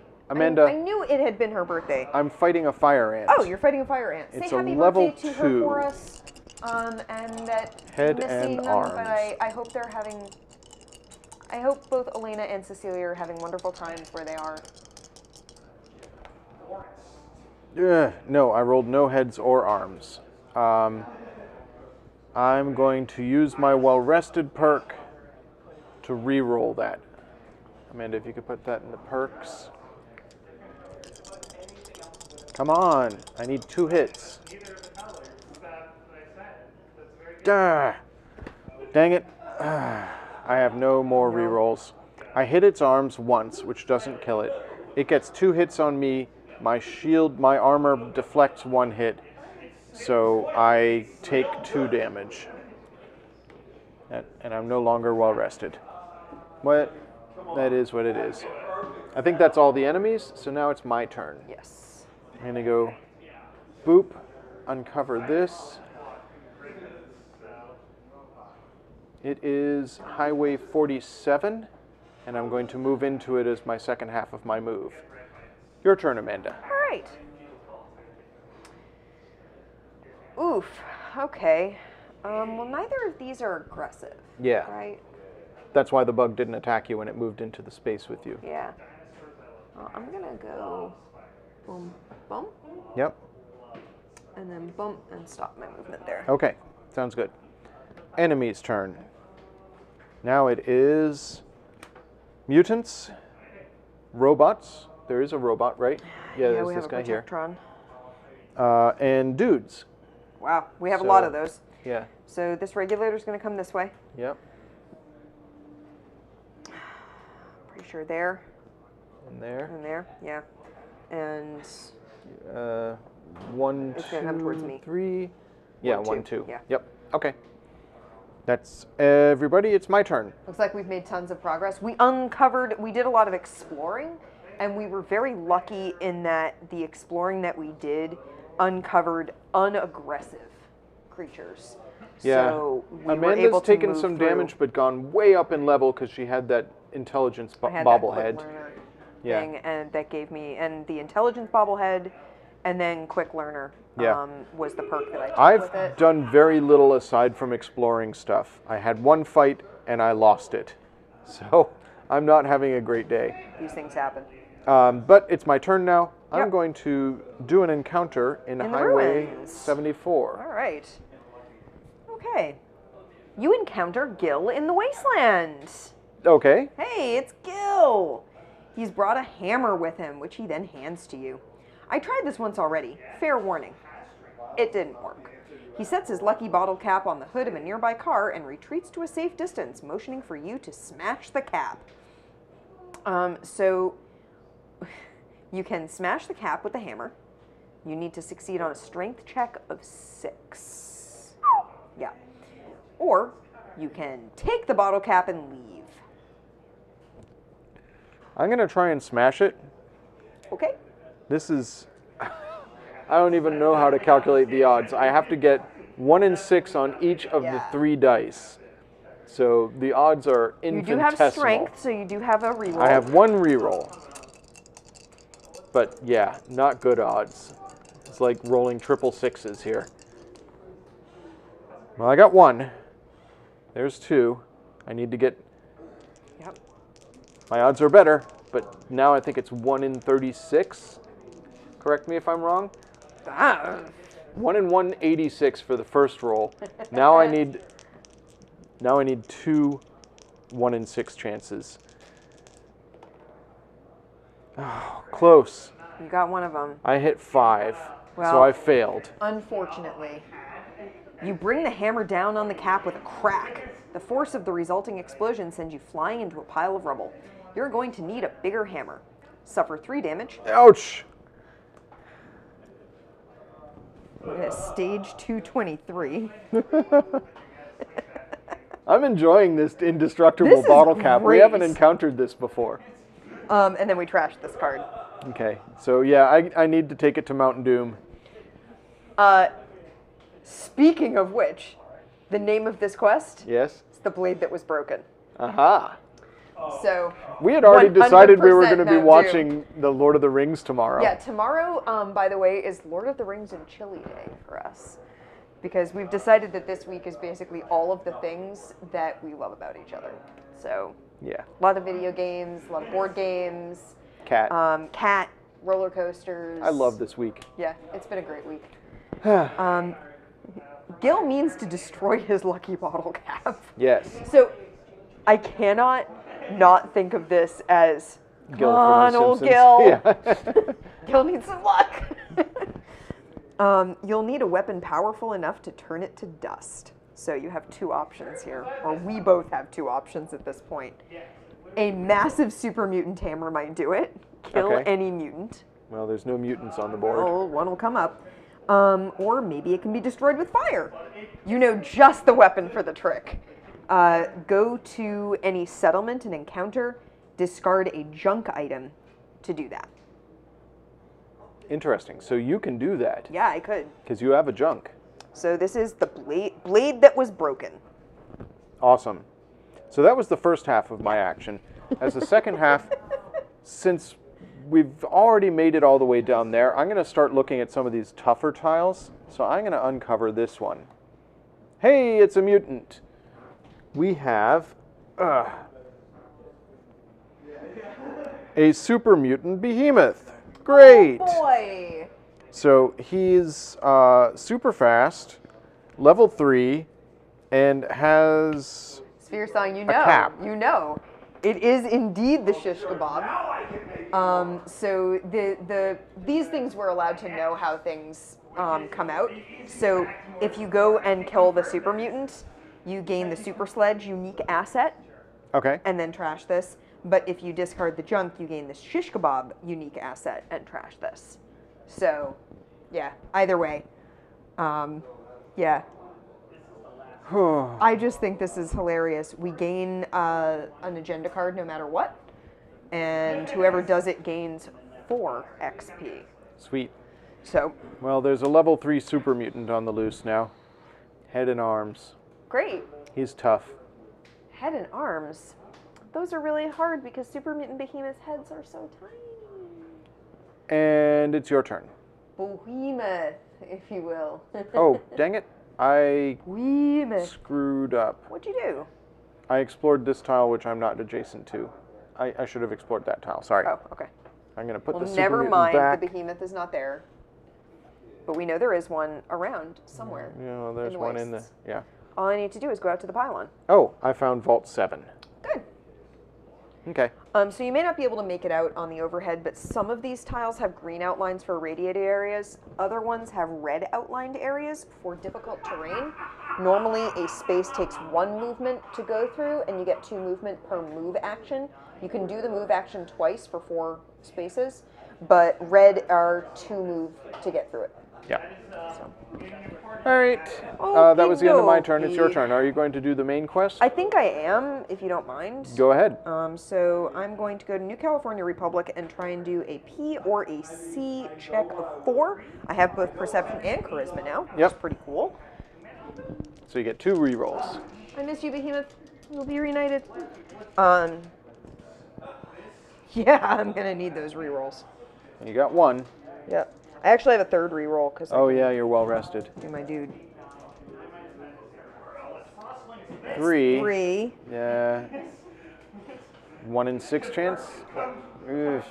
Ugh. Nope. Failure. Spend. Do you want to just re-roll them all? Yeah. I mean, Might I don't as know. well. I don't know. I don't know what the right thing to do is in this stage. We're just gonna do it. Yeah. Nope. Oh well. That's a no. So what happens if you fail? There's no real failure. Okay. You just have to Keep doing pass it until it in you- order to in order Unfortunately, to you can't quest twice in 1 turn. Nope.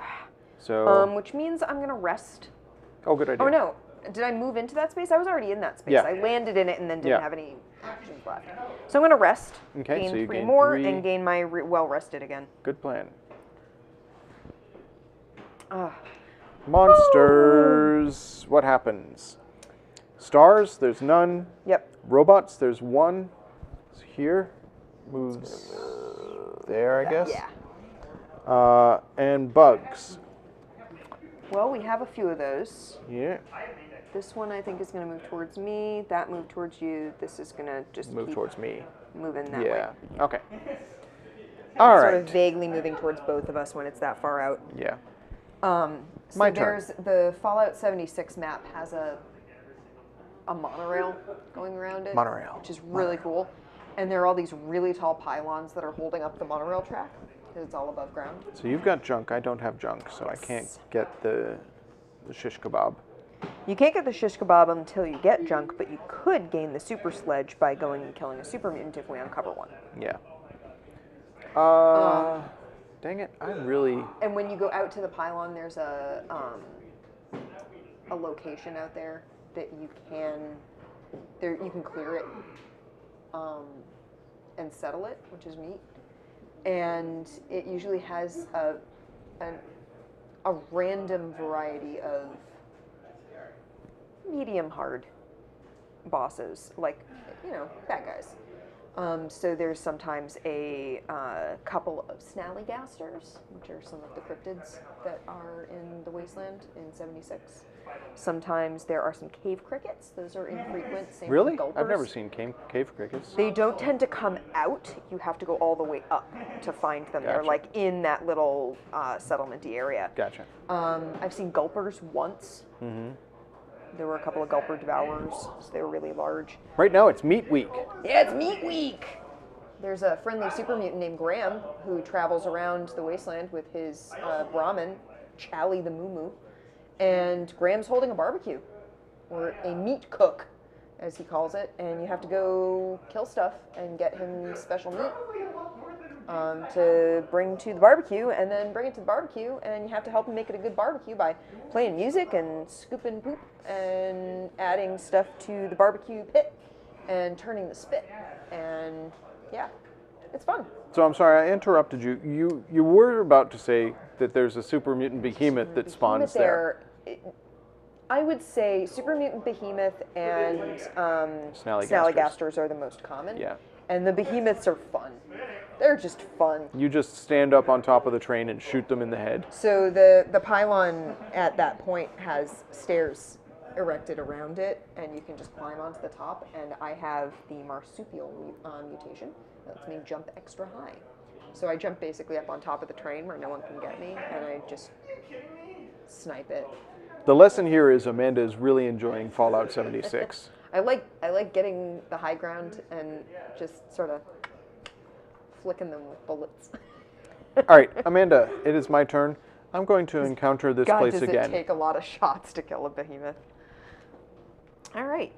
You hear nothing but your own footsteps as you walk through the ruins. It's calm and quiet. You can hack into an old register with an intelligence check of 3. Not happening.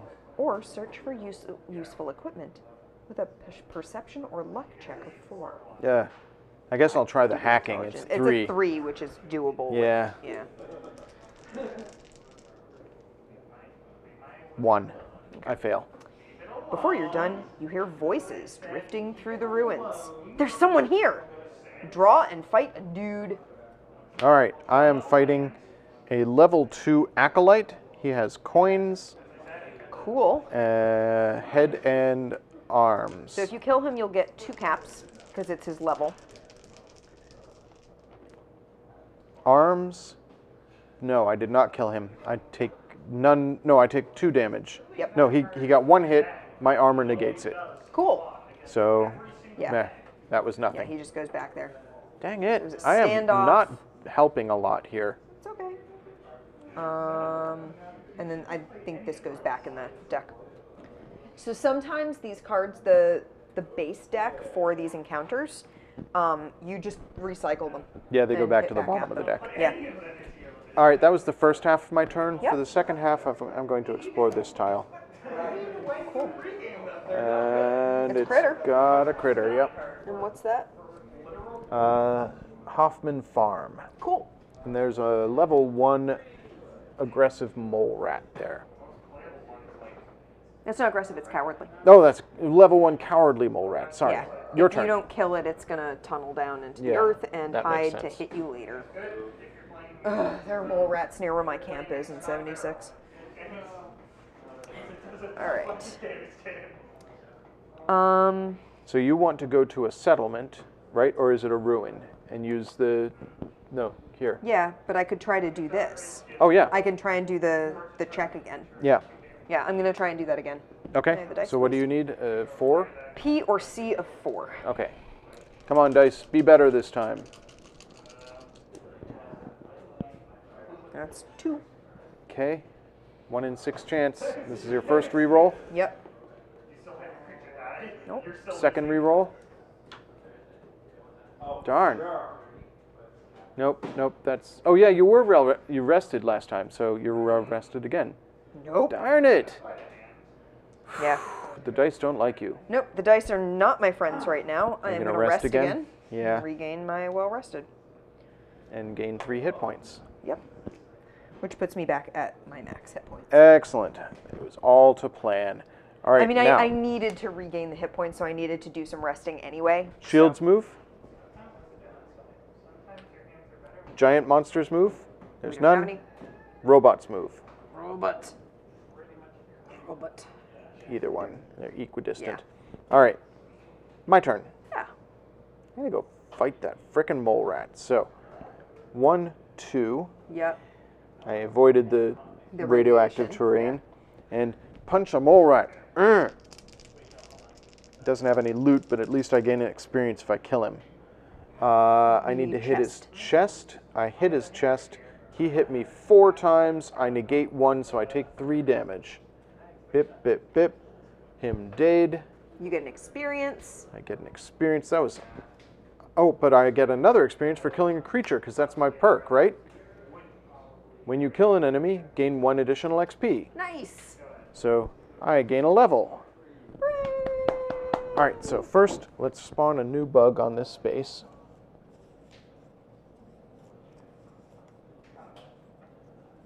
There. I gain a perk, so I take 2. I can take intelligence or luck. I feel like my character needs some luck. Yeah. That was my turn. I moved and fought. Fought and fit and fit and fit and fought. Your turn. All right. I'm going to try this again. Going for it again. Someday, you're going to roll those 4. I mean, you got 3 rerolls, so. Nothing. Zip? Zilch. Wow. First reroll. Doop. Okay. Second reroll. 1 and 6. Yay! That's a 4. What happens now? All right. So we get to advance the star. Okay. On the track. And we have to stage a whole bunch of stuff. 1 group XP. Oh, nice. Group XP is new. Yeah. So we're staging 186. 190. And 203. So we have 3 cards to talk about. We have Lock and Key. Rumor has it that most Vault-Tec vaults were outfitted with a Gek or 2. If you can find a vault, you might be able to procure a Gek. Well, we've unlocked 2, or opened, we found 2 vaults. We don't know how to get into them. So we have a couple of things. Okay. Do any one of the following. 1, complete the Leviathan quest, which we would have to find. Complete the Desert Vault, which we have. That's That one of must the be other Vault cards. 7? Or no, maybe Vault 84? 44. 44. We have Yep. not uncovered that. Resolve encounter 80 or 81. So we would have to find 80 or 81. Resolve any Vault 109 encounter. Or discard a Gek item. So there must be a Gek item in one of these decks. Or I could go bet on the mole rat races happening outside of town. Well, you've got lots of coin. So if we do the first way, you get to advance the star, and then the shields sort of start converging, and you do a whole bunch of stuff there. If you do the other way, it doesn't trash this. It's just a redoable thing to do, where you can go to any ruin and quest there, spend 2 caps, and test luck. Gain 1 cap for each pip that you roll. So it's a way to gain caps. All right. So that's 1. The Vault of the Future. Whispers of a still-sealed vault hidden beneath the surface of a lake reach your ears. Most of the known vaults have either been looted or transformed into thriving settlements, so you jump at the chance to learn more about it. 1. Sweet talk those in the know for info, so you can quest at any settlement, test charisma. I think you test it against the level of the settlement. Okay. Oh, no. You spend 5 caps and 1 fewer cap for each pip you roll. So you basically are testing charisma. And then you're spending caps, but depending on how charming you are, you only have to spend so much money. Wait near Vault 7 for someone who looks like they know what they're doing. So you could go to Vault 7. And encounter. Encounter Vault 7 and do a luck check of 4. Either way, you get 2 XP and stage the same 2 cards. Okay, So that's 1 card. Yeah. And then Desert Vault. A vault has been discovered in a barren area of the wasteland. Preliminary investigations have yielded no information as to whether or not there are any survivors. You are able to learn the location of the vault with relative ease. So you have 2 things to do here. Effects will instruct you to place Vault 44 cards into the play area. 44 encounter cards adjacent to each other are considered to be connected spaces. So you're basically building the vault at that point. Survivors can move between them. Resolve a Vault 44 encounter that is in play by performing a quest action while on that card. So you can enter the Desert Vault, and then you quest at Vault 44. Resolve encounter 204 is the thing that happens there. Or discover what happened to the vault's inhabitants. Encounter 44 until you learn the secrets of the Desert Vault. In which case you get a thumbs up card, trash all 44 encounters in play and in the 44 deck. So you basically start building the 44 deck. Interesting. So, in order to do lock and key, we have to do the Desert Vault, resolve encounter 80 or 81. I don't think any of these have you put 80 or 81 out, so we'd have to find those. Yep. Resolve, complete the Leviathan, so we'd have to find that. Resolve a 109 encounter, or discard a Gek. Okay. There we go. So Jen says she just spent 90 minutes on making a fake runic document on the giant sea slug. Sounds like time well spent. Sea slugs. That's useful. All right. That was the first half of your move. Yep. So we trash this. Okay. So. What's the second half of your move? Second half of my move. I'm gonna shoot a guy. I have a ranged weapon. Yeah. He has a ranged weapon. I can attack Fight him. Fight! He's level 1, chest and head. I have to get 2 hits on him. Yeah, because he's got a shield. Chest and head, and he does 2 damage to me. Bip bip. So I get... Ooh, a new follower. Hello, Burnt Soul. Welcome to the chat. Yeah, welcome. We are playing Fallout the board game with the cooperative expansion. Goes back in there. Oh yeah, we need a new dude. He's going to New spawn right there. Yeah. And I get an experience, so I only need 1 more experience to go up in level. Again, you are so high in level right now. All right. Hey there. That was the Welcome. second half of your turn? Yes, that was the second half of my turn, which means it is now... Enemy's turn. All right. Shield moves. Ooh. And mutants move. We There don't are have no any mutants mutants on the board. My move. Yep. I'm going to go... How's it going? What brought you here? 1. And then I'm going to use Commentary? the second half of my move Tangents? into the difficult terrain. Because I am we're at real good at those. Vault 7. Yeah, we have Vault more tangents than 7. gameplay, really. Hey, it's fine. It's your turn. Yeah, I have to encounter it, yeah, so you're I gonna have to need wait until next encounter turn. that. That's gonna be fun. All right. So 2 minus 5 is 3, and 3 isn't 0. I'm going to move here. Yep. Uncover this. Explore. Yep. Oh, you found It's a guy. Super duper mart. Who is in the Super Duper Mart? Probably it is Raiders. a Raider scum. He's a level 1 Amazing. ranged guy with a shield. This is the guy you just killed. They just keep respawning. Yeah. They just keep showing up. So that's, you've still got 1 movement point left. Yeah, I'm gonna move in there. Yeah. Get in there. All right. Enemies. It's moving fast we've gone now. on tangents about wrestling. This is a thing.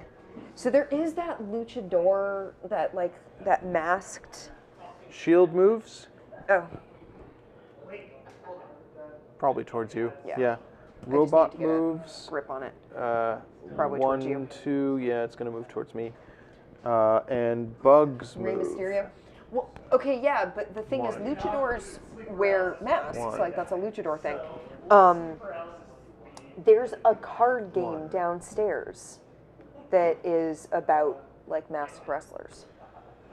So We'll have to play it someday. I think we need to play it. Amanda, it's my turn. We should have you here, Ty, when we play that, so that we can talk about WrestleMans. Yes. Amanda, I am going to try Encounter the to vault? do the quest at the vault. So what do I have to do at the vault? 7. All right. So you're at Vault 7. You're going to try to roll a luck of 4. Luck of 4. Luckily, Yep. I took luck when I went up in level last time. did. So I get 1 reroll. I've got 3. I've got a pretty good odds here, like 50-50. Yes, 4. So what happens? Right. You get 2 XP. 2 XP. Bip, You bip. waited near Vault 7 for someone who looks like they know what they're doing. Now we're going to add 191. So that's going to go into one of the decks. It might be its own deck. Look at the back of it. It might be a vault card. No, it's a ruin card. Okay. So add that. Rebreather, Terry. And then we're going to stage 192. Okay. So Burnt Soul, I don't know if you're familiar with the Fallout board game, but if you're familiar with Fallout the video game, this is very much a well-done board game representation of the video game. It's all about quests, side quests, all that sort of stuff. Yeah. You went to the Norton store earlier to pick up a game? Oh. Welcome. Yeah, Wow, are they streaming us at the store? That'd be chill. that would be kind of awesome if be they're really cool. putting us up in the stream there. Thanks, Yeah, Norton. so folks put some shields up in chat. We stream on Friday nights. We start at 7:30 Eastern usually, doing board games. Frequently there are 3 of us. John couldn't be here tonight. And then sometimes there are 4 or more of us. We've also And- done RPG streams. Yep, we've If done you some RPG check out streams. the YouTube links below, you will find that there are many, many RPG streams Yep. down there as well. There's we just finished up a Ravnica D&D campaign, which was really fun. And then we have a couple of one-shots on YouTube that were, I think we did the Middle Earth 5th Yep, edition rolls. Adventures in Middle Earth 5th We edition did rules. Paranoia. Yeah, We throwing things on the did floor. Mouse Guard. And we did Fate Core. We did Camelot Trigger. Trigger using the Fate Core rules. And Paranoia. I said Paranoia. Oh, I'm sorry, I missed it. So yeah, we've done some of those. Sam at the Norton store ran the one-shots, which was really fun.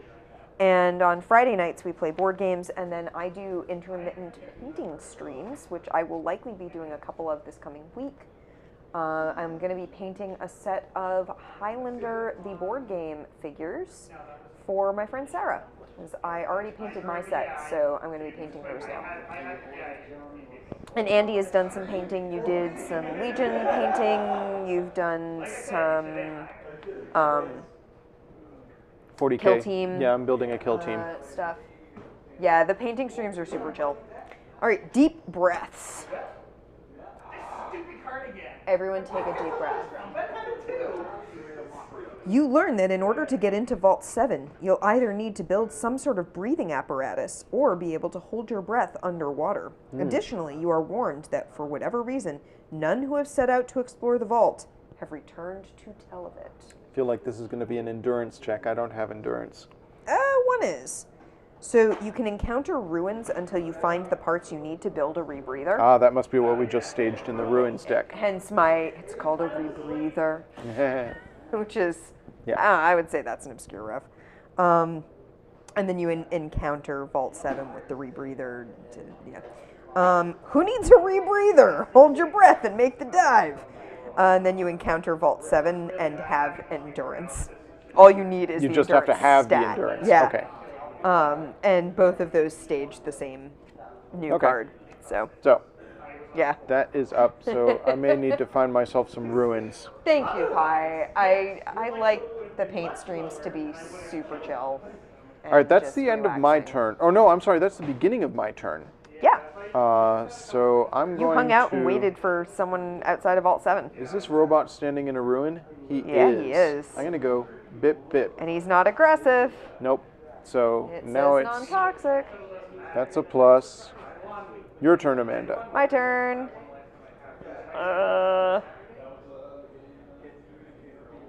Got a bug in the space with you.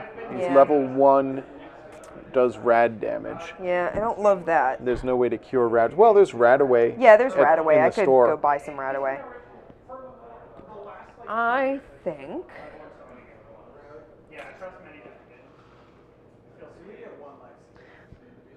I could go to Vault 7 and just dive. You could. I'm gonna try and head over there. 1. Go through the rads. 2. No, I'm gonna go this way and come Okay. around it. That's 2. You get 2 more. Oh, that's right. 3, 4. Okay. Okay. Monsters. It's time for monsters. Monsters. So big monsters, none. Nope. Robots, 1. It's gonna fight me. It's gonna fight you. I'm gonna fight that robot. Okay. Fight that robot. So it's a level 2. I have to hit its arms, and it's got a shield. Yeah. Yeesh. All right, here goes. Nothing ventured, nothing gained. Nah. Okay, it didn't roll off. Arms.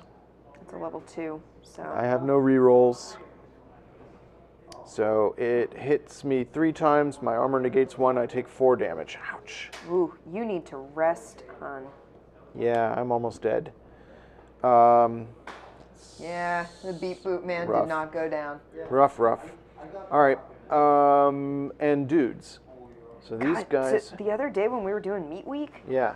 and there were like, This guy goes this way. Yeah. there was a, how does healing? So healing can work a couple of ways. You can buy stim packs and healing materials, like aid materials from stores. Or you can and rest. discard those, or you can rest. And resting you can do in any space without a face-up enemy. Yeah. So he can't rest in that space, but he could move out of that space and rest on his next turn. Or yeah, I feel like I really need to rest. So I'm gonna run. Yeah. Go bap bap. Yeah. And then I'm going to rest, which regains me 3 hit points. 1, 2, 3. And gains you the well-rested Yes, perk. I am well rested now. There. And it's your turn. All right, I'm gonna keep heading towards Vault 7, 1, 2, 3. 2, 3. Yep. Hang out there. Because it's difficult terrain around Vault 7. Yes. It's in a lake, basically. Yeah. You can see it's Yeah, in a lake. It's water. All right. Sometimes difficult Monsters. terrain is water. Sometimes difficult terrain is mountain. Sometimes it's Just you know, bugs. just This bug is going to critters. shoot at me. So it gets an automatic hit. Fire at you. Yep. I have to hit head, arms, or chest. So my odds of hitting it are good. My odds Yeah. of dying are also good. Legs, that's no good. Arms and chest. It hits once, twice because it's got a ranged attack. So I take 2 damage because my armor negates one of those you hits. kill it. I kill it. Get to experience. I get 2 XP. New critter's gonna come out face down there. You should shuffle this in before because it could Eh. be the same. Whatever. Doesn't matter. Yeah, 2 XP. So 1, 2, I go up in level. Yay! Ugh. I get either intelligence or endurance. Well, you're doing the endurance thing. I'll gain intelligence. Cool. If you want to put that back. And Is the bonus hit only if it scores at least 1 hit? So ranged, Are there other bugs? This bug moves ranged here. enemies. If you don't also have a Bug ranged weapon, moves then they get here. a bonus hit on you. Just they always get a hit on you. The idea being that they hit you before you even see them. Whereas if you have a ranged weapon, there's chances that you were looking for weapon enemies further away. That's the so flavor you of get it, another yeah. hit. That's the idea behind it. Since Andy's doesn't, like his figure has a gun, but he doesn't actually have a gun in his equipment, so he doesn't have any ranged weapons. Yeah. I have a ranged weapon, so, and also because I have my trusty sidearm, even if I unequip this and put it in my equipment and have a different weapon that does better stuff, any weapon that I have, my currently equipped gun gains the luck perk. I killed a bug. I killed an enemy, so I get an extra experience points. But I can't purchase, gain, or equip special companions ability. while I have this, which is why I never bothered with the companion option on Oh, and you can't get McCready even though you've got McCready. charisma now. The idea being, I am a lone gunslinger. Gotcha. All right, so that was enemies. It's my turn now. Yes.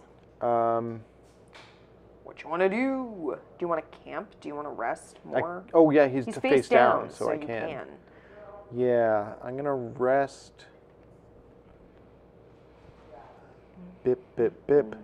Yep. I really need a weapon. Yeah, so I'm you gonna need move to find a shop. this way. Bap, bap. Okay. I'm gonna try and get to there to boxcar. You can do it the next and turn. encounter. I've only got 3 coins. Not great. Oh, too bad we weren't close. I could have given you some caps. That's okay. Oh well. Your turn. Are you gonna dive in? I am. I have endurance, so I can just do that. So, I gain 2 experience. So I'm gonna go up a level.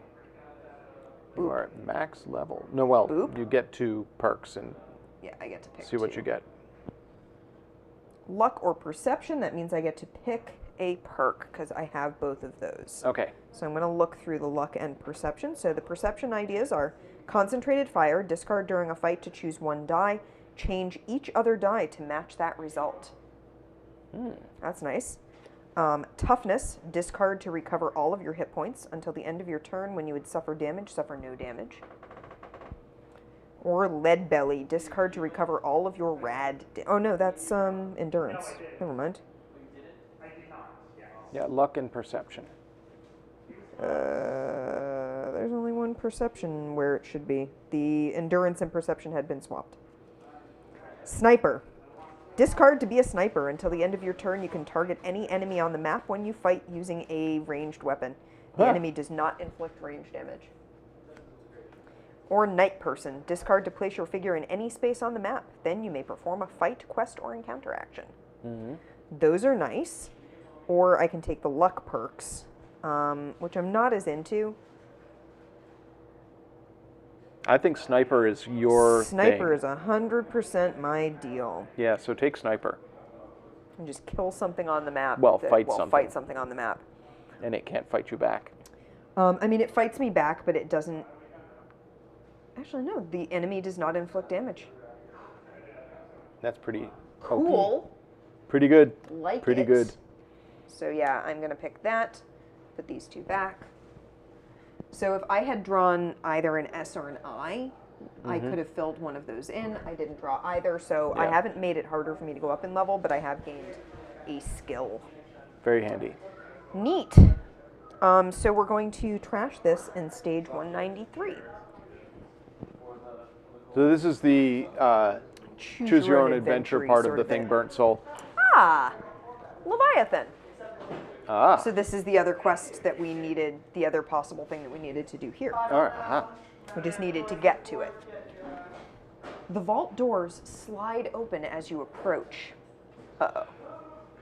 With a loud rumble, the lake water goes rushing into the vault, taking you with it. You fight against the current, but are unable to resist. As you are sucked through the massive steel door, it slides shut again, and you find that you are trapped in pitch black darkness underwater. Add 194 and through 199. So we have a whole bunch of encounter cards that we are adding to the deck. Yeah.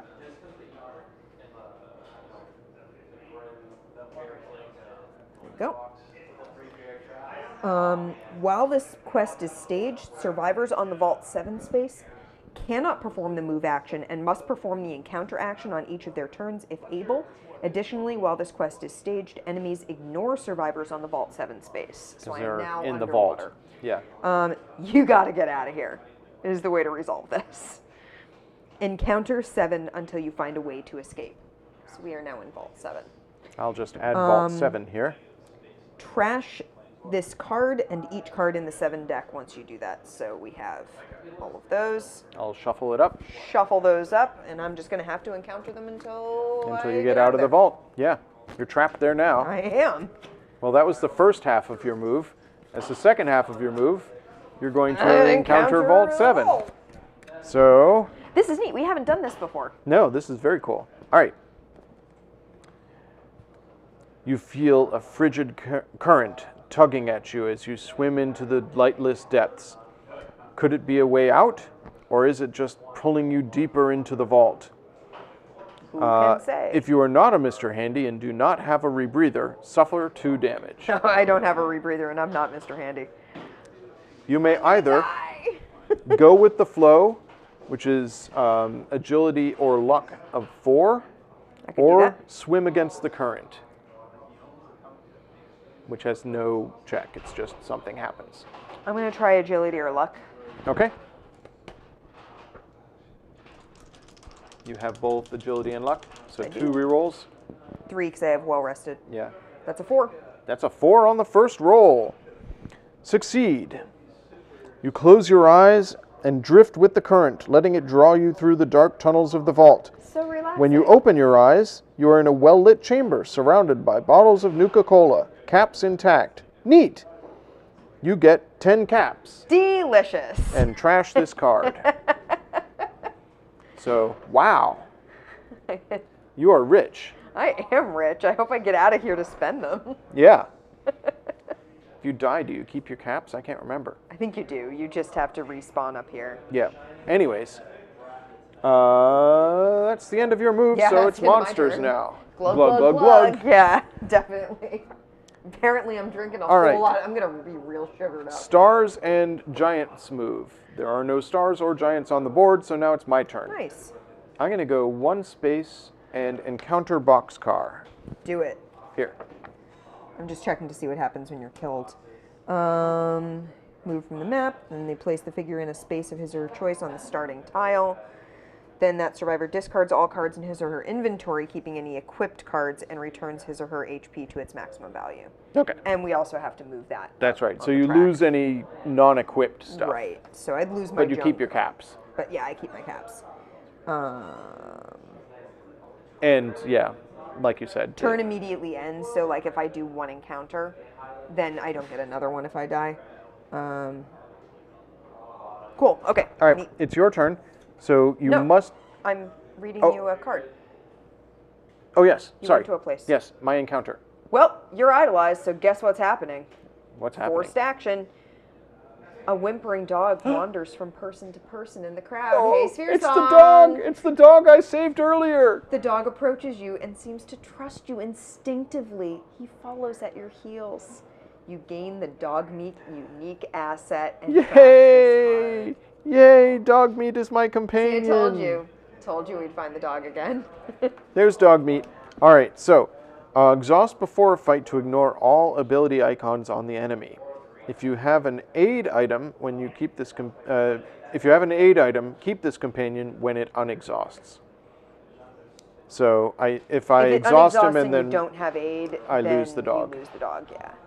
So, kind of want to get some aid, which would be rad Just away. to have it in Yeah. your yeah. All right, so that's my encounter. Oh, I moved and encountered. So that's the end of my move. Now it's your move. Oh, your companion, Andy, actually goes it Oh, goes over goes in the next. companion slot Yeah, here. There we because go. that's your That's my inventory. yeah, that's your stash, Unequipped. basically. Yeah. Yeah, isn't it sweet? Yay. So I painted a dog meat for the Wasteland Warfare, which is the miniatures Fallout game. And we actually just learned something really cool. They sent us the organized play kit for Yes.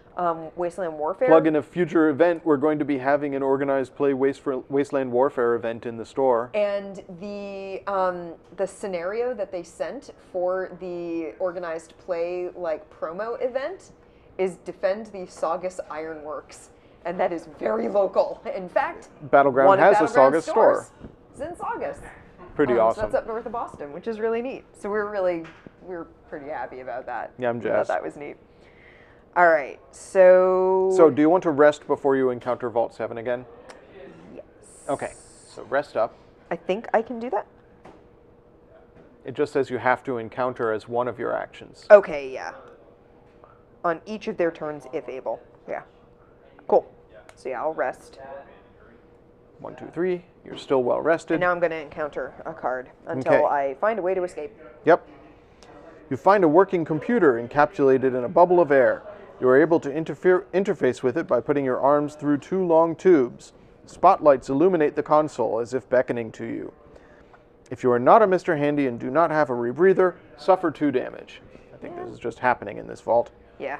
You may search for information about the vault's residents, or search for a map of the vault, which is a perception and intelligence check of 4. I have perception. And you're well rested. And I'm well rested. I'm going to try and find a map. Okay. Perception intelligence of 4. Is the dog meat mini appropriately sized to D&D minis? Yes. Kinda, yeah. Yeah. I'll take him. You know what? I'll take him out in a moment. That's 2. All right. 1 in 6 chance. Reroll. Nope. Use your well rested. Yeah. Come on. Nope. No. That's a fail. The computer issues a drawn-out, ear-shattering beep, then discharges a burst of sound that shatters all nearby glass. If you have a rebreather, discard it. Oh, well, okay, cool. And then this just gets stuck back on the bottom of the deck. Annoying. Dog meat might need to be your next game character's mount. Aww. Ooh. Yeah. Yeah. We watched a D&D campaign that had a dog mount. Yeah. It was the Ravnica campaign. Yeah. All right. Valencia. That's the end of your turn. Whose Monsters. rider was a goblin? Stars? None. None. Mutants? None. Dudes? Oh, God, so many. Yeah, so this guy's gonna They're all ignoring me. This guy wakes up.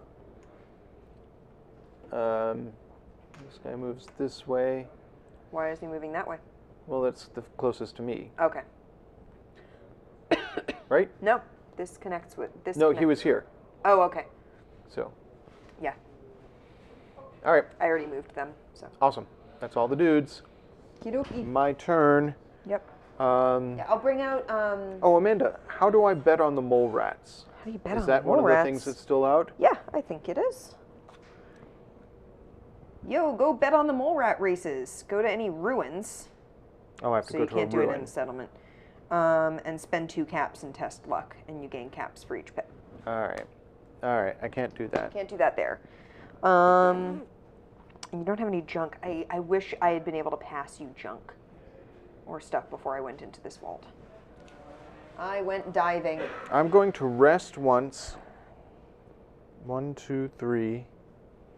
And then I'm going to move towards that ruin over there. Sounds good. 1, 2.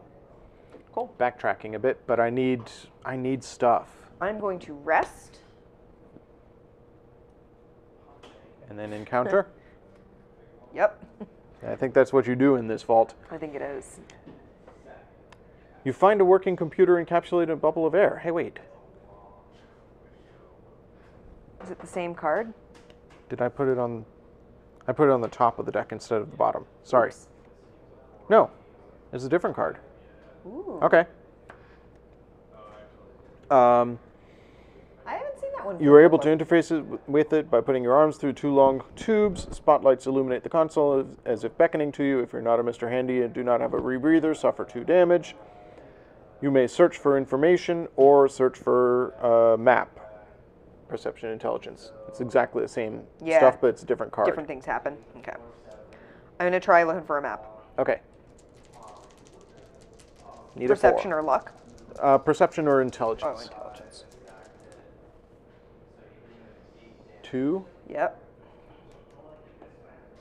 Yeah, I Yay, did it! you did it with the reroll. Success. Access denied. Maps violate Leviathan Patrol. Releasing Guardian. Add 200 and trash. So that is trashed. And 200. Yep.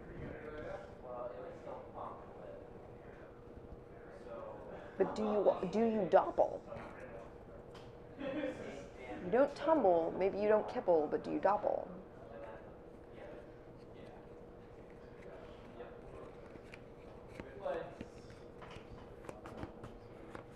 Okay, so the Vault Guardian is somewhere in the top of this vault now. Great. Making progress. All right, it is Monster's turn. Yeah, it is. Only mutants. Nothing happens. Okay, it is my turn. 1, 2, Okay. and I'm going to bet on the mole rats. So spend You 2 caps. are irradiated. Oh, okay. I take some rad damage. Apparently, your armor is not lead shielded. Yeah. Bet on the mole rat, so you're going to do a check for. You're But going first I spend 2 caps. to. Yes. Okay. And then you are going to roll for luck and gain a cap back for each pip you roll. I want more than 2 pips to make this worth it. I got 1 pip, re-rolling with my luck. 2, 3. So you I get get 3 3 caps. caps. Back. So you made a cap. I did. Yay. I'm ahead on the deal. Now I'm going to encounter a ruin. Cool. You hear a familiar sound that you can't quite place, and a familiar feeling calls to you. Wanderlust kicks in, Ooh. and your journey takes a fresh turn. You can start heading towards town, or seek answers in the wasteland. I think I'm going to seek answers in the wasteland. Cool. The caravan merchants tell you of work that can be found in the wasteland, and you set off to earn some pay. Place your figure in any ruin space. All right. There's ruins down here, and ruins down here, And ruins and there. ruins there.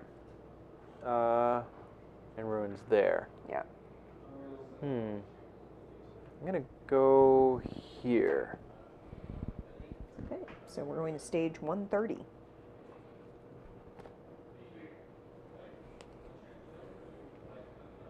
I really love this game. This game is great. I hope our kitty is okay. So it is 10 o'clock. Yeah. So I'm thinking we should try to get. One more? Yeah. Okay. Good news, everyone! Good news, everyone!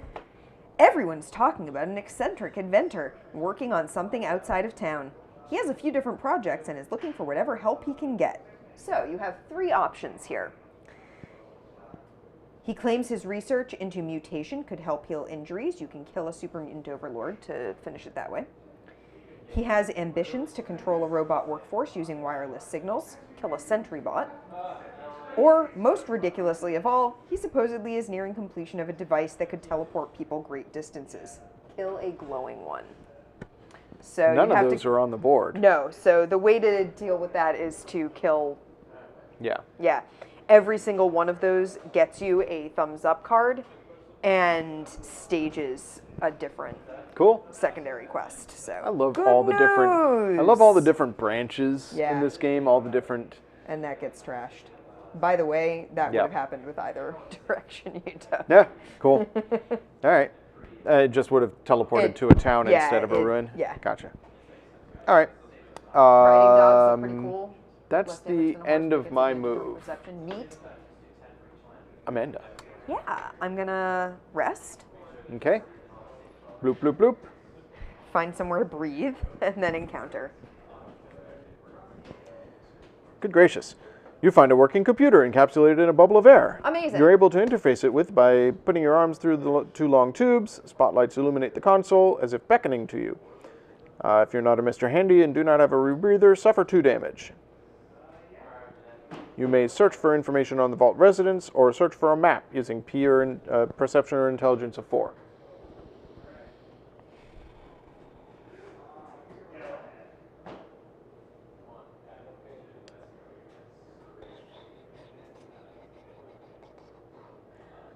I'm gonna keep looking for a map. I just want to escape this because that finishes this. Sure. Yeah. May I have the dice? Yeah.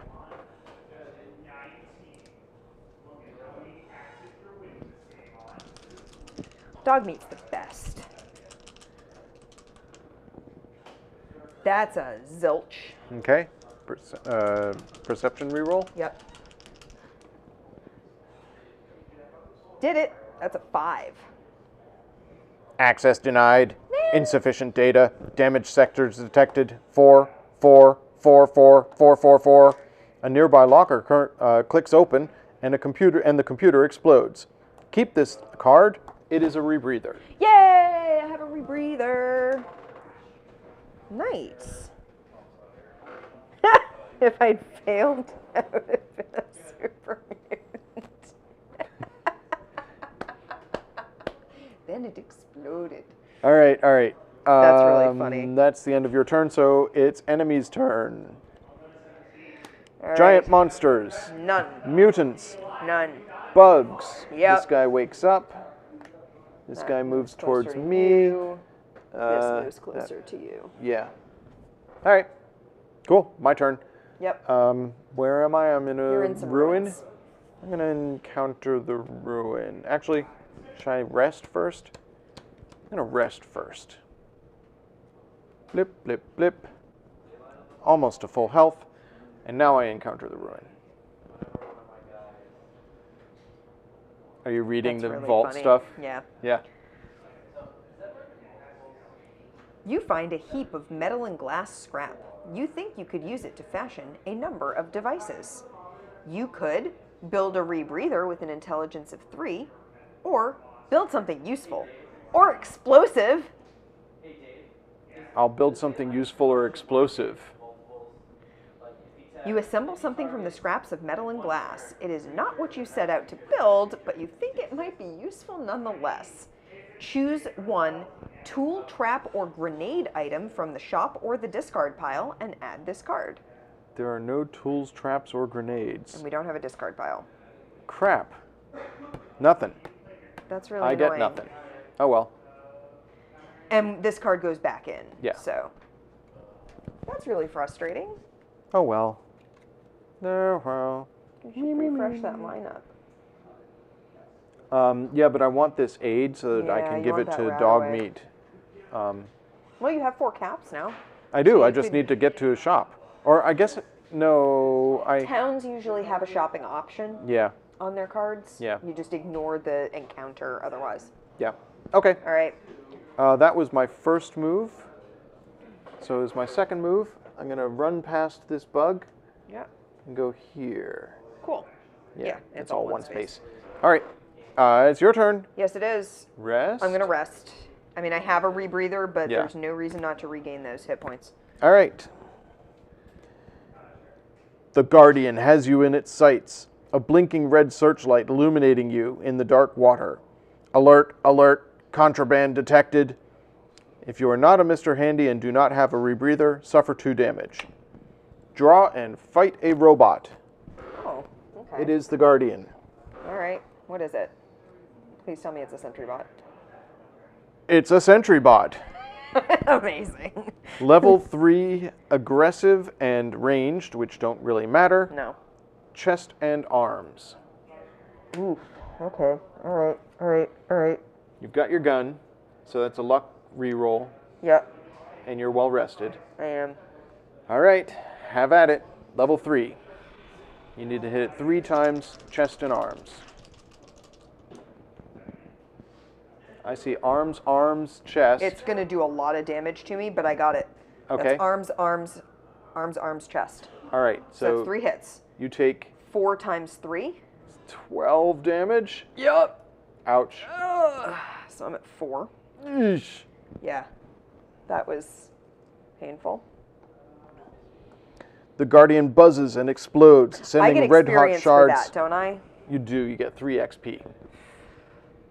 Wait. Didn't you take a perk? No, that was a sniper perk. Yeah, I took sniper. So I get to attack something that's on Yeah. the map, but yeah. Yeah, you get 3 XP, and it goes back in the pile. The Guardian buzzes and explodes, sending the red-hot shards of its plating sizzling through the water. Amidst the wreckage, you find a plethora of confiscated contraband. Thumbs up.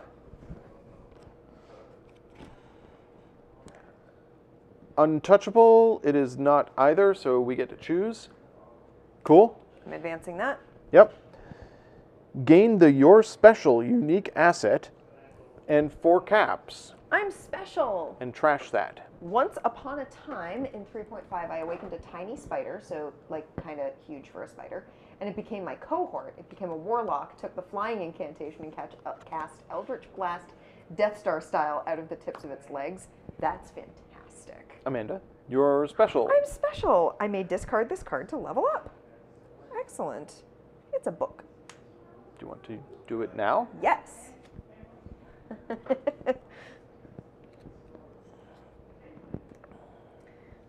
E or E. So Well, I guess I'm you're taking an taking- endurance perk.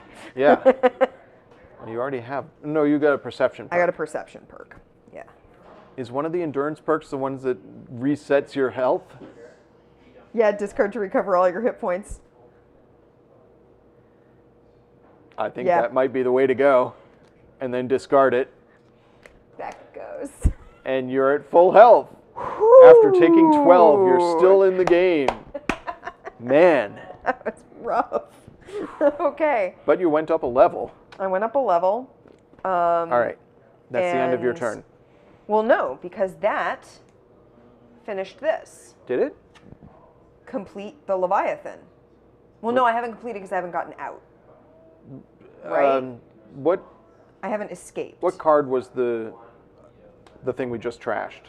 The 200. Oh, okay. Because it was one of the things that's Yeah. okay. So there must be an escape card. Yeah. So. All right. Cool. Okay, that's fine. Whew. All right. Do you want to call it a night, or do you want to keep exploring? Let's keep exploring. Let's try to at least All right. get me out of that vault. Monsters.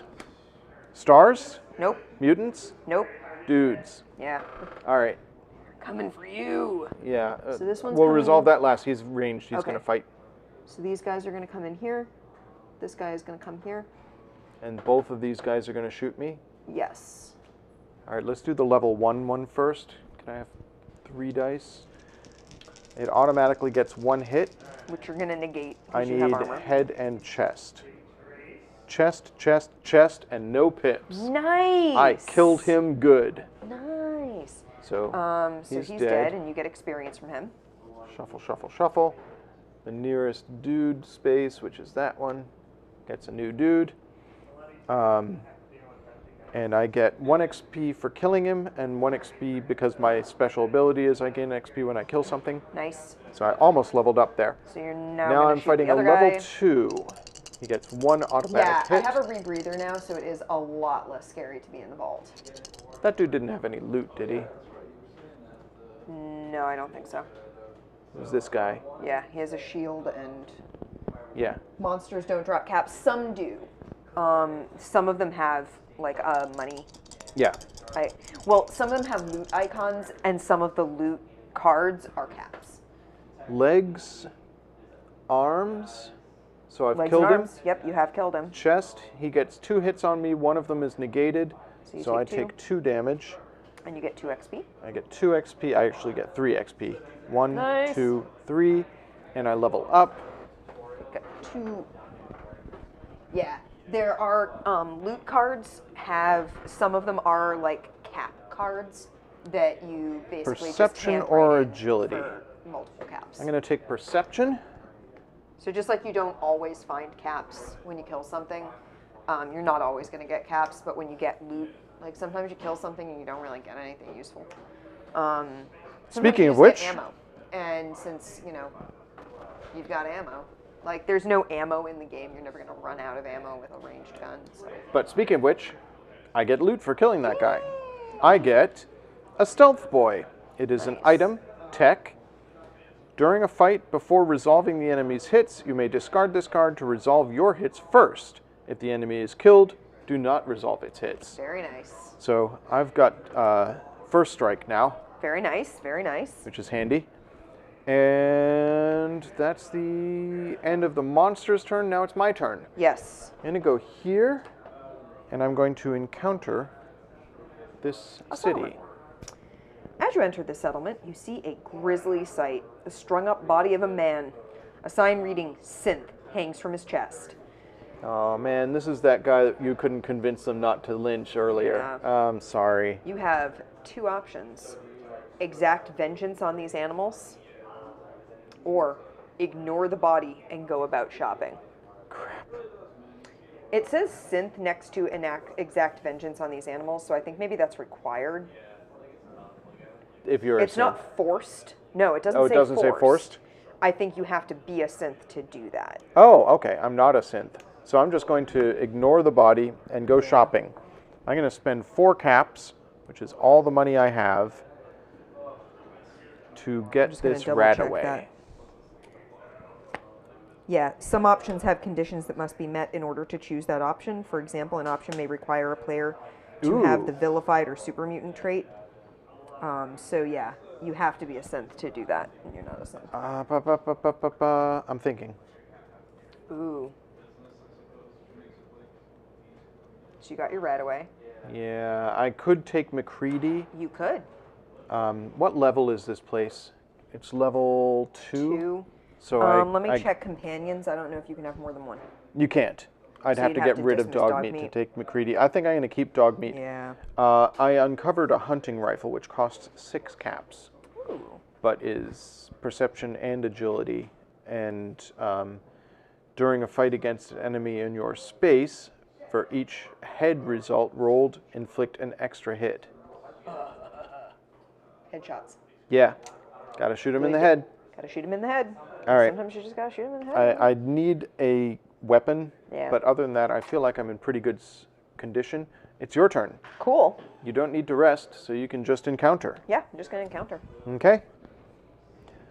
You find a you feel a frigid current tugging at you as you swim into the lightless depths. Could it be a way out, or is it just pulling you deeper into the vault? If you're an Abyster handy and you do not have a rebreather, suffer 2 damage. You're fine. I'm good. Either go with the flow, which is Agility or luck, Yeah. or swim against the current.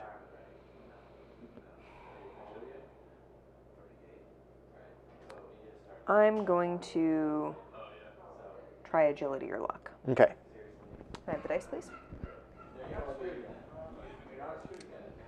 Maybe I'll find more Nuka-Cola. That was pretty spectacular. That was pretty cool. That's a 4. Okay. Success. You emerge in the lake bed outside the vault. You are glad to be alive, but you wonder what secrets you have yet to be uncovered. Thumbs up. It is freedom, which moves us up. Nice, nice. Place your character in a space adjacent to Vault 7. Trash this, and I believe trash the rest of the vault because you completed Leviathan. Yes, I did. So what happens when you complete Leviathan? All right. Notice the color of my nails. So they're actually, they are bright blue, which is my favorite color. They also have gold foil flecks, gold and iridescent foil flecks in them. They are from a company called Cirque Nails, Cirque, Cirque, like Cirque du Soleil. And they just put this color back in stock, so I'm really excited. This is lapis lazuli, and I love it. It's like my favorite color. And that finishes Lock and Key. So, explore the wasteland and find a way to enter a vault and retrieve a Gek. So I completed the Leviathan. Yes. So we get to advance that, place a shield on Arroyo, move each shield to the closest space to Arroyo that has no shields. Yeah. Stage 187.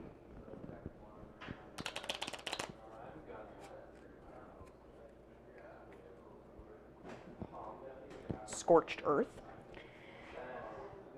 Draw and resolve 240. So that's a multi-card option. Draw. Okay.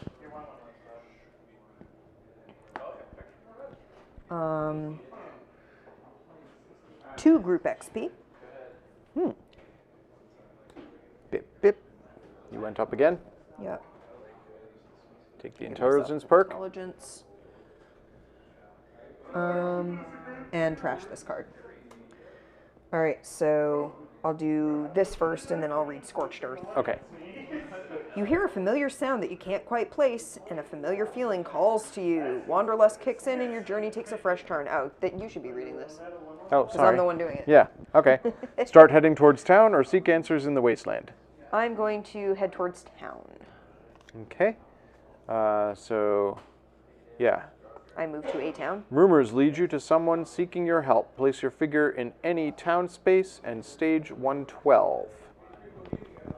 So what town space do you want to move to? I'm going to come over here to Ends Meet. Okay. 112. Stage 112. Okay. Growing Pains. And trash this one. All right. So our two new quests are Scorched Earth and Growing Pains. Scorched Earth. While the search for the Gek was in progress, an organization known as the Enclave has taken over Arroyo, intending to use its citizens as test subjects for a biological weapon that would kill any living being with mutated genetics, including humans. So we can wipe the Enclave clean of Arroyo when there are no shield tokens within 3 tiles of Arroyo. That's considered finished. Then we would add a star and place 3 on the Poseidon oil rig. But that would win us the game. So. Yeah. Or with all the commotion drawing watchful eyes elsewhere, you think robbing the local cemeteries could be a profitable venture. So yeah, you could go do that. So that's our current Main story quest.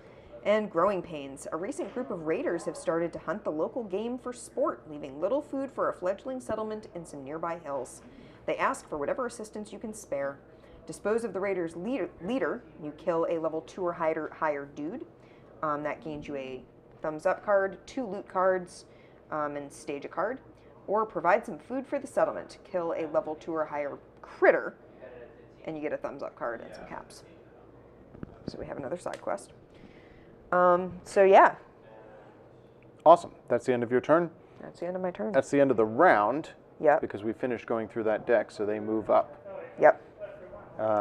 So in the regular competitive game, you are trying to reach a certain number of points depending on how many players are playing. Yeah. Your points are determined by the thumbs up cards you have. Can I have a couple of them just to go through a couple of the options? Just hand me like a handful. Yeah. So you're going to have something like security or freedom, where for each space in between the two, if you have security, if the shield is further than the star, you get points for how much further it is. And freedom is the opposite, where if the star is further than the shield, you get the number of points. And each one of those cards that you have counts, they stack. Yeah. So if I have 2 security cards and the shield is 3 ahead of the star, I have 6 points. And then you have other ones that have other conditions, like managing it. It counts as 1 point. But then you get a second point if you have 3 or more drug items in your inventory, and a third point if you have 3 or more drug items and you are well rested. So if you've got a bunch of chems, but you're okay. So there are a bunch of things like that where, like, if you have 5 or more special stats filled in, it's worth like a point. But then if you have 6, it's worth 2 points, and if you have 7, it's worth 3 points. So you can collect some of them without having to, like, really advance a track, or you can advance a track a little bit and then use other ones to fill in the rest of your points. We're not doing that with the co-op, because the co-op one, we're not gaining cards to sort of gather points against each other. We're just trying to advance the track. So. All right, monster's turn. So if we can do... If I can kill a bug. Or if I can go and break that lucky cap by discarding the junk. Oh yeah, yeah. If I can do that at a settlement, which I'm You're now at a settlement. Yeah. So yeah. So let's do the bug's turn. Yeah, let's do. Or the enemy's turn, and it is bugs. It's bugs. All right, so that guy moves into my space, or no, No, he just moves next there. space near. Yeah. And it's gonna go towards me, I think. Yeah, I think it is. Yeah. Yeah. There, and this one's probably gonna come towards me. Yeah. Yeah. Cool. My turn. Yeah, your turn. I'm going to move into that space and try and poke a bug. Do it. Can I have? Oh, they're right there. All right, so I'm going to exhaust dog meat before this fight, Just turn him sideways like so. Yep, he's tapped. I got... 2 pips. Well, no, I need oh, no, arms and legs. I have arms and legs. Yep. It's a level 1, so... Because I exhausted dog meat. I ignore his radiation, so he's going to do 1 damage to me. Yep. And I'm going to kill him, gain 2 XP, go up a level, get a new something. A or I?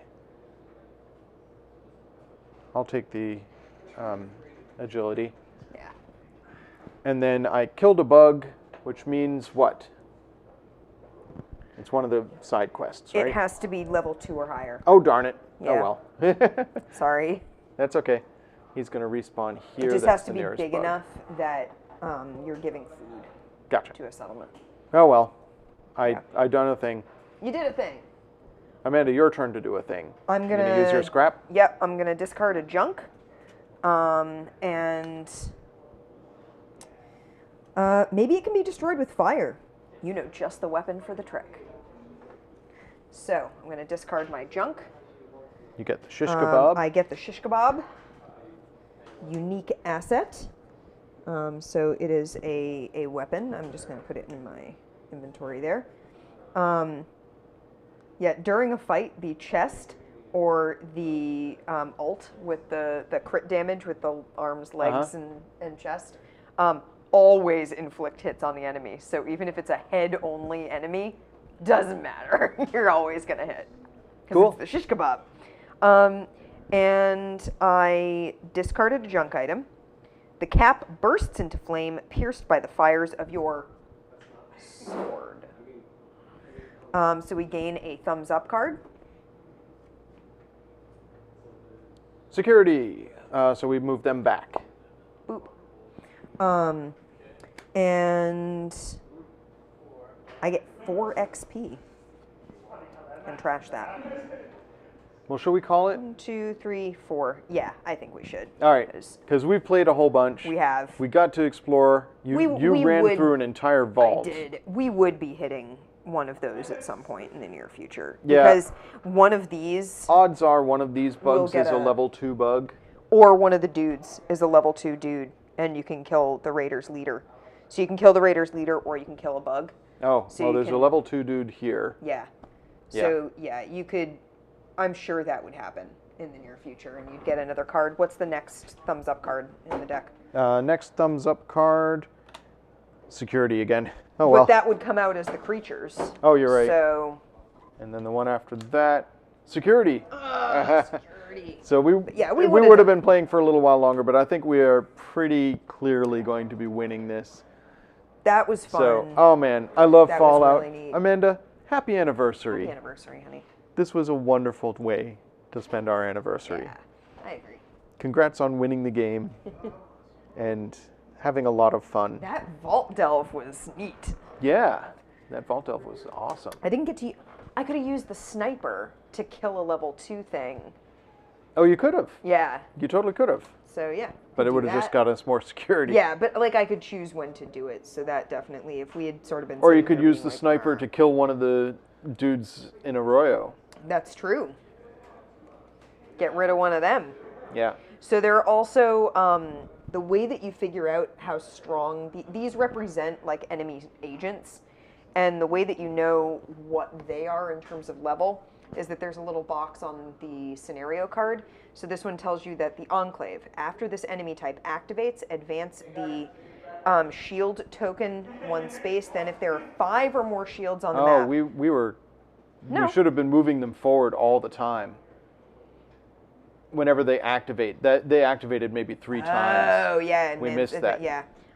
If there are 5 or more shields on the map, advance the faction token 1 additional space. Otherwise, place a shield on the nearest unexplored tile to Arroyo. So we should have had a lot more of those. Yeah. Oh, well. If there are Missed no that. unexplored tiles, place a shield on the Poseidon oil rig. So yeah, it tells you a little bit more, and the Enclave soldiers depending on where the shield marker is on the victory track, get stronger. depends, tells you what level they are. Oh well, we got that wrong. Ding. Oh well. We usually get something wrong. I don't think they always would get have won something wrong. anyways. Yeah. Okay, so we went through the whole deck. There Yeah. are 1, 2, 3, 4, 5. So the only There are tricky thing 5 is that shields in here. yeah, So they were here.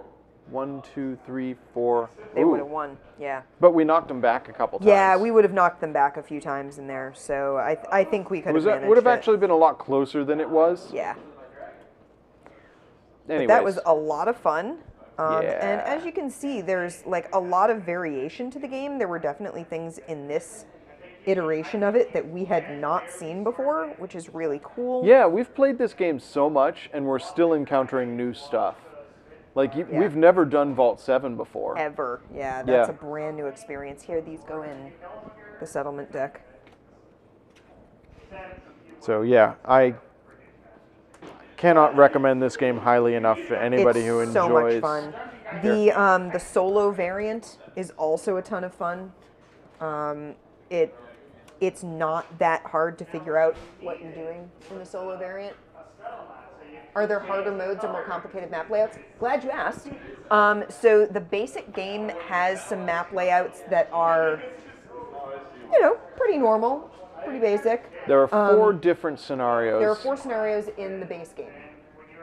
The expansion has 1 co-op, and then 2 other scenarios, I think. it has 3 other scenarios, and I think it's like 2 more complicated No, I'm sorry. versions. It's got 2 scenarios for its game. Right. One of which is the co-op, and one of which is a new one. And then it's got expanded scenarios for all the original game scenarios. So it has 2 new scenarios. It's got Rise of the Master, which is harkening back to the earlier Fallout games, which is very cool. And it's got New California, which is the co-op game. And then it has the Commonwealth expanded, the Capital Wasteland expanded, the Pit expanded, and Far Harbor expanded. So it's very much mostly a Fallout 3 and 4 sort of game in terms of what it's referencing. But then New California added a lot of like 1 and 2 flavored stuff, which is really neat.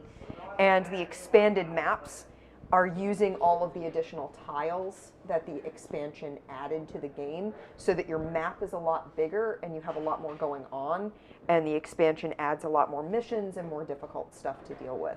So, yeah. I love this game. This game is great. Well, we had a ton of fun. Thank you, everybody, for joining Thank you us for for our joining anniversary. us. We are actually going to close out with a quick raid. So if everybody are in we chat raiding? wants to hang out, we're going to go raid Twist Gaming live from Gen Con. Ooh, nice. It looks like they're definitely playing board game. I just don't know what game they're playing at Gen Con. But it should still be something pretty cool. Thank you so much for joining us. And Thank you for sharing it with us. we'll Thank see you you for next coming and Friday hanging out. at 7:30. We'll be playing something else, and I don't know what. But we'll figure it out then. And Amanda may well be doing some painting on stream next week while she's on vacation. I am hoping to get some. I have 1 more week of vacation. So yeah, I am hoping to get some painting done next week. Hang out, chill. Yeah. So we're just going to flip over to Twist Gaming. Everybody say hi, put some shields up in chat.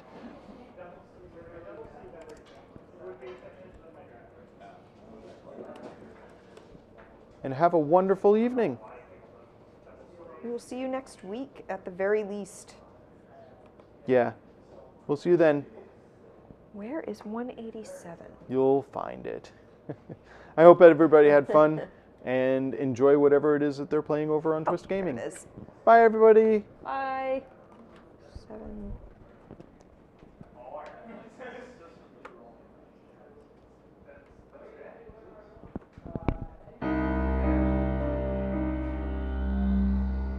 I am missing card 189.